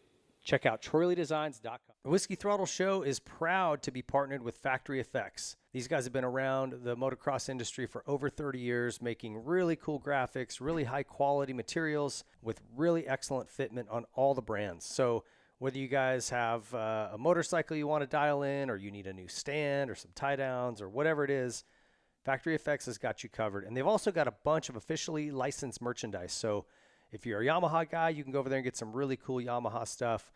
In fact, a lot of what you'll see me wearing here on the Whiskey Throttle Show is Factory Effects merchandise that's branded with Yamaha's logos. So check those guys out. Like I said, just a really cool company, and they've been around forever. These guys have been bleeding and sweating this sport for longer than a lot of people have been alive. So we're stoked to have them be a part of what we're doing, and they're giving us a really great deal for all of you guys, 25% off any order. All you've got to do is use our discount code, which is WT26. So go to factoryeffects.com, spelled factoryeffex.com, and use that code WT26 to get 25% off. We're all about supporting brands that support our sport. And there's one tire company that has never walked away from the sport of motocross and supercross, and it's Dunlop. When times got tough and the economy took a crash, Dunlop stepped up and stayed with our sport to support it and the athletes and individuals that love it. Their MX53 line and MX33 lines absolutely dominate this sport. Every national championship at the pro level has been won in the last decade, and nearly every single amateur national championship at Loretta Lynn's has been won on a Dunlop. So if you're looking for high performance, you're looking for amazing quality, and you're looking to support a brand that never turns its back on our sport, there's only one choice for you, and it's Dunlop. All right, Whiskey Throttle fam, we've got a sponsor here that I want to really encourage you guys to try, Element. If you haven't seen this stuff before, give them a check out on our Instagram bio. You can get in there. We've got a link that will give you free samples. You can go in and try this stuff. And this delivers just the right amount of electrolytes that you need when you're competing at all, especially if it's midsummer, humid. Think Loretta Lynn's, Nationals. You're sweating like crazy. This is the best way to replenish it, okay? Straight water is just going to flush more electrolytes out of your body, cause more cramping. You've got to get the electrolytes back in. This Element provides it in the perfect package with 0 sugar. It is vegan, keto, paleo-friendly, gluten-free. This is the perfect product for athletes or those pretending to be athletes. So it was designed by Rob Wolf. This guy is a crazy smart dude working in the science field. Was developing for his own use in athletics, and he came up with the perfect formula. This stuff's awesome. This right here, the citrus salt, is my favorite. Of course, you can get it in a sample pack like this where you can try some different flavors, watermelon, orange, raspberry. Great stuff. Cannot recommend this enough. If you are racing, even at a local level, and sweating at all, which, come on, we all do on a dirt bike, you've got to have some of this stuff to replenish it right. Give it a try. Like I said, go to our bio on Instagram. You can find a discount code or a link that takes you directly to there, and we'll give you a free sample. Check it out. You're not going to want to miss that. Support these guys. They are fans of the sport, and we are so stoked to be partnered with them. Element is an incredible product that I use exclusively, and I'm so proud to have them part of the Whiskey Throttle Show. Pro Circuit is the leader in aftermarket performance and quality. Whether you're looking for a little more horsepower out of your engine, some quality hard parts to improve the way your bike feels and looks, better handling through suspension or linkage arms, Pro Circuit is where you need to stop. It's your one-stop shop. You can go in there and get everything you need to make your motorcycle go from average to exceptional. Pro Circuit's got enough #1 plates on their wall to side an entire home, and there's a reason for that. They're very, very good at what they do. The highest quality products with one goal in mind, and that's winning. Check out ProCircuit.com. If you are in the market for a new vehicle, look no further than Toyota of Redlands. You've got to support a brand that is supporting motocross big time. At the amateur level, pro level, they are part owners in the Bar X Yamaha racing team. They support a ton of riders individually, and they support us here at Whiskey Throttle Media. And I'll tell you what, the facility up there in Redlands is absolutely incredible. It's beautiful. The folks are friendly. They're professional. And if you've never owned a Toyota, you got to give it a try. It is the only brand that I'll drive anymore. If you're buying, there's nothing more reliable, nothing that holds its resale value better. And the folks at Toyota of Redlands are just they still remember what customer service is. I guess that's all I really need to say. Incredibly friendly, professional, and just talented staff up there. We're stoked to have them a part of the show. If you see the Whiskey Throttle truck around here, the Toyota of Redlands Tundra, give us a wave and a honk. But man, just so stoked to have these guys on board. Like I said, anybody like that that's getting involved and supporting the sport, we just want to push as many people as we can to them, because those folks are rare, and especially when they have an incredible product and provide an incredible service. So get up to Toyota of Redlands, California. If you're anywhere in southern United States, southwest United States, it's worth the drive. Get over there, check those guys out. Tell them the Whiskey Throttle Crew sent you. On-switch device, something that was much needed in this sport. They've been innovating and bringing new products to market. Their latest is the new Nihilo Run Cool brake pistons. They're designed to be stronger than stock and provide exceptional cooling performance with less brake drag. Most OEM calipers pistons are made from aluminum that just can't hold up to the heat and extreme demands of serious racing. When they get hot, the aluminum will distort, causing loss of hydraulic pressure and brake failure. Nihilo's Run-Cool pistons limit the area that boiling hot hydraulic fluid is able to come in contact with the piston, leaving 2/3 of the piston volume in open air with breather holes to enhance the cooling ability. It's made of a proprietary stainless blend, which is better at dissipating heat. You have issues with brake fade or brake failure, check out Nihilo Concepts among their many amazing hard parts and carbon fiber parts and titanium. NihiloConcepts.com. Seat Concepts is the leader in motorcycle saddles. If you're looking for a new cover or a new seat entirely, Seat Concepts is the place to go. They make custom seat foams catered to your height, weight, riding ability, riding type. They also have waterproof covers and foams that will not break down if you ride in a lot of inclement weather. And they pride themselves on being much more comfortable than OEM or any other aftermarket company. If you're looking for a new seat or a new cover, Seat Concepts, there's nothing better. Guys, I want to introduce you to Rockform, and a sponsor of the Whiskey Throttle Show here that has just been blowing my mind with their products. They've got all kinds of, started as phone cases. This is their rugged phone case here that I've got, which is just bulletproof. You could throw this thing out of an airplane, probably pick it up and be just fine. And on the back here, everything is magnetic, so it'll just stick to anything metallic, obviously.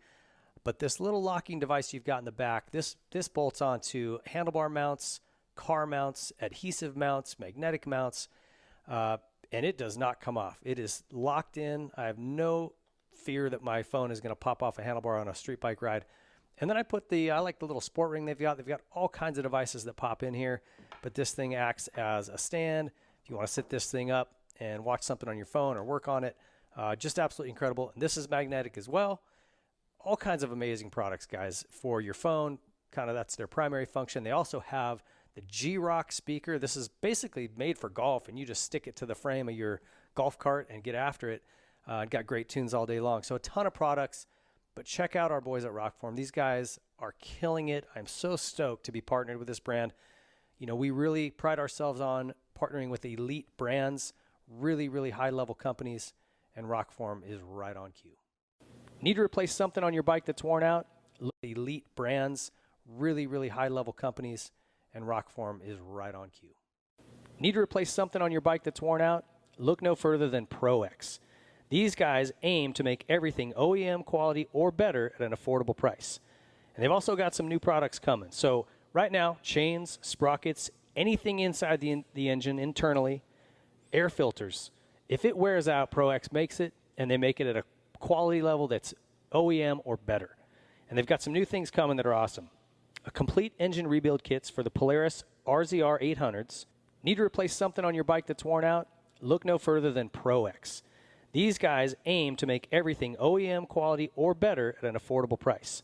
And they've also got some new products coming. So right now, chains, sprockets, anything inside the engine internally. If it wears out, ProX makes it, and they make it at a quality level that's OEM or better.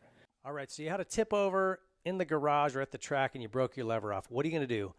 Go to Arc Levers, guys. They're the only people you need to check out in this space. Arc Levers, everything manufactured right here in the United States to craftsman precision.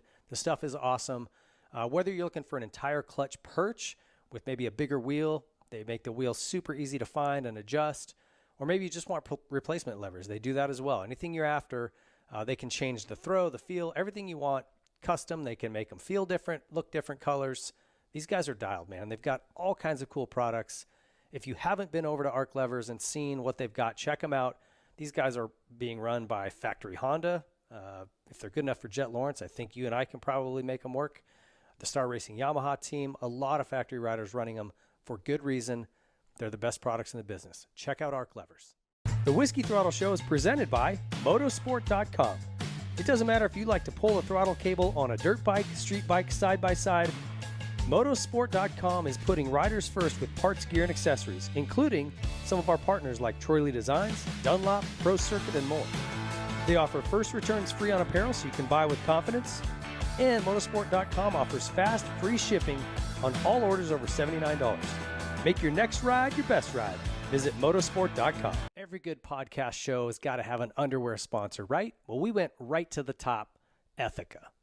These guys make the best underwear. If you haven't tried a pair, you don't know what you're missing. Your life hasn't even started yet. So try a pair of Ethicas on. Go to Ethica.com. Use our code WHISKEY20. Get you 20% off. And give all of your nether regions a break, man. It's vacation time for the boys. These things are comfortable. You're riding. Your butt's not going to get all chafed. These things are awesome. And guess what? They don't just make underwear. No. Tees, hats, beanies, sweatshirts, shorts for kids, ladies, toddlers, old people, everybody. You name it. They make them. You know what else they make? Moto gloves. I didn't even know that. I just found it out. So get over to Ethica.com. Check them out. These guys are awesome. Whiskey20. Use our code. Don't cheat me now. Get 20% off and put your buns in the best undies around. Ethica.com. All right, the sun is shining. That means you guys need to find yourself a good pair of sunglasses and look no further than Rockwell. These guys are making some incredible shades right now. They're all designed here in the USA, made in Italy. Very, very high-end craftsmanship on these things. They've got so many different models for men's and women's styles. There's floatable glasses, so if you're out on a lake, on a boat somewhere this summer, go out, find yourself a pair of the floatable ones. They've also got wireframe. They've got wraparound. Anything you're after, any style, Rockwell makes it. We are also working on a motocross goggle that is going to be insane. We are in the development stages of that. I'm helping them with that, as is Justin Hill and a couple other guys. So stay tuned for that. That's coming. They also make all kinds of casual wear. Rockwell is getting it done in all kinds of markets. But the sunglasses, whoo, these things are next level. Check them out, rockwell.com. The inspiration for Element, interestingly, was from working with my coaches. I sat down with those guys. I'm like, hey, here's what I'm doing. What should I do? And they looked at everything and they were like, you need more electrolytes, specifically sodium. And like most people do when they have a coach, I ignored what their advice was. You're kind of like, well, I salt my food, I'm probably good. And it took me at least a year to finally listen to these guys and do what they asked me to do. And it was just a switch flip. It was just so obvious that this was the critical missing piece to the story.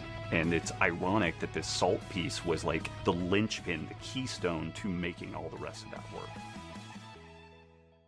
You guys know how particular I am about who we partner with on this show. And when the Nano Extreme folks came to me wanting to join the program, I definitely had to give it some time to try it. And I've been dealing with a lot of knee pain and obviously just the bumps and bruises that come along with being an old motocross guy. And this stuff legit works. And in fact, so well, I had to kind of dig in and find out why. And in talking with one of their formulators, there is a component called capsaicin. It's actually the component that's found in chili peppers that makes them spicy, makes them so hot. And that actually blocks the nerve signals that send pain signals through them, along with DMSO and arnica and some other things that are just naturally anti-inflammatory. There's a bunch of essential oils and camphor and menthol, which make it kind of feel cool or hot or however your sensation reads it. But at the end of the day, regular use of this works. Like, it legit works. And so I cannot recommend this stuff enough. If you guys have arthritis like I do, or if you've just, working out hard and you've got a lot of muscle soreness, this will help. Maybe you're sitting in a chair all day and you've got pain in between your shoulder blades. Doesn't matter. Joint pain, this stuff will help you, I promise. Use it regularly. Follow the instructions. You don't want to get this stuff around your eyes or in sensitive areas because it will definitely burn a bit, but definitely works. Really stoked on this product and proud to be partnered with Nano Extreme. Check them out. And use our code WT26 to get yourself a discount when ordering.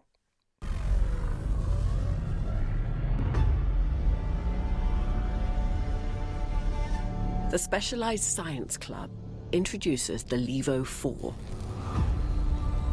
An electric mountain bike so advanced, it borders on sorcery. Together, you and the Levo 4 become a harmonious hybrid of organic and synthetic. It's a rider-enhancing machine that transforms you into a cycling cyborg. 720 watts of power and 111 Newton-meters of torque, amplifying your mortal muscles, allowing you to bend space and time to your will. All channeled through futuristic suspension, with honed geometry, granting super control while traversing extreme terrain at hyper speed. With supernatural power delivery, You'll have super traction to conquer climbs where others spin out. And you'll tire, if at all, before the bike does. Thanks to the Levo 4's super range. Thanks for checking out the Whiskey Throttle Show. If you guys liked it, be sure to like and subscribe so you get notified anytime we have a new show go up. You can also go over to WhiskeyThrottleMedia.com and check out all of the content, new bike builds, new bike introductions. We've got all kinds of features in the moto and off-road space, as well as all of the current Whiskey Throttle shows listed there. You can find our YouTube channel to get a complete list by season of all the shows we've done, well over 100 at this point. And also follow us on Instagram, follow us on TikTok, like, subscribe, comment, all that junk. We'll see you guys.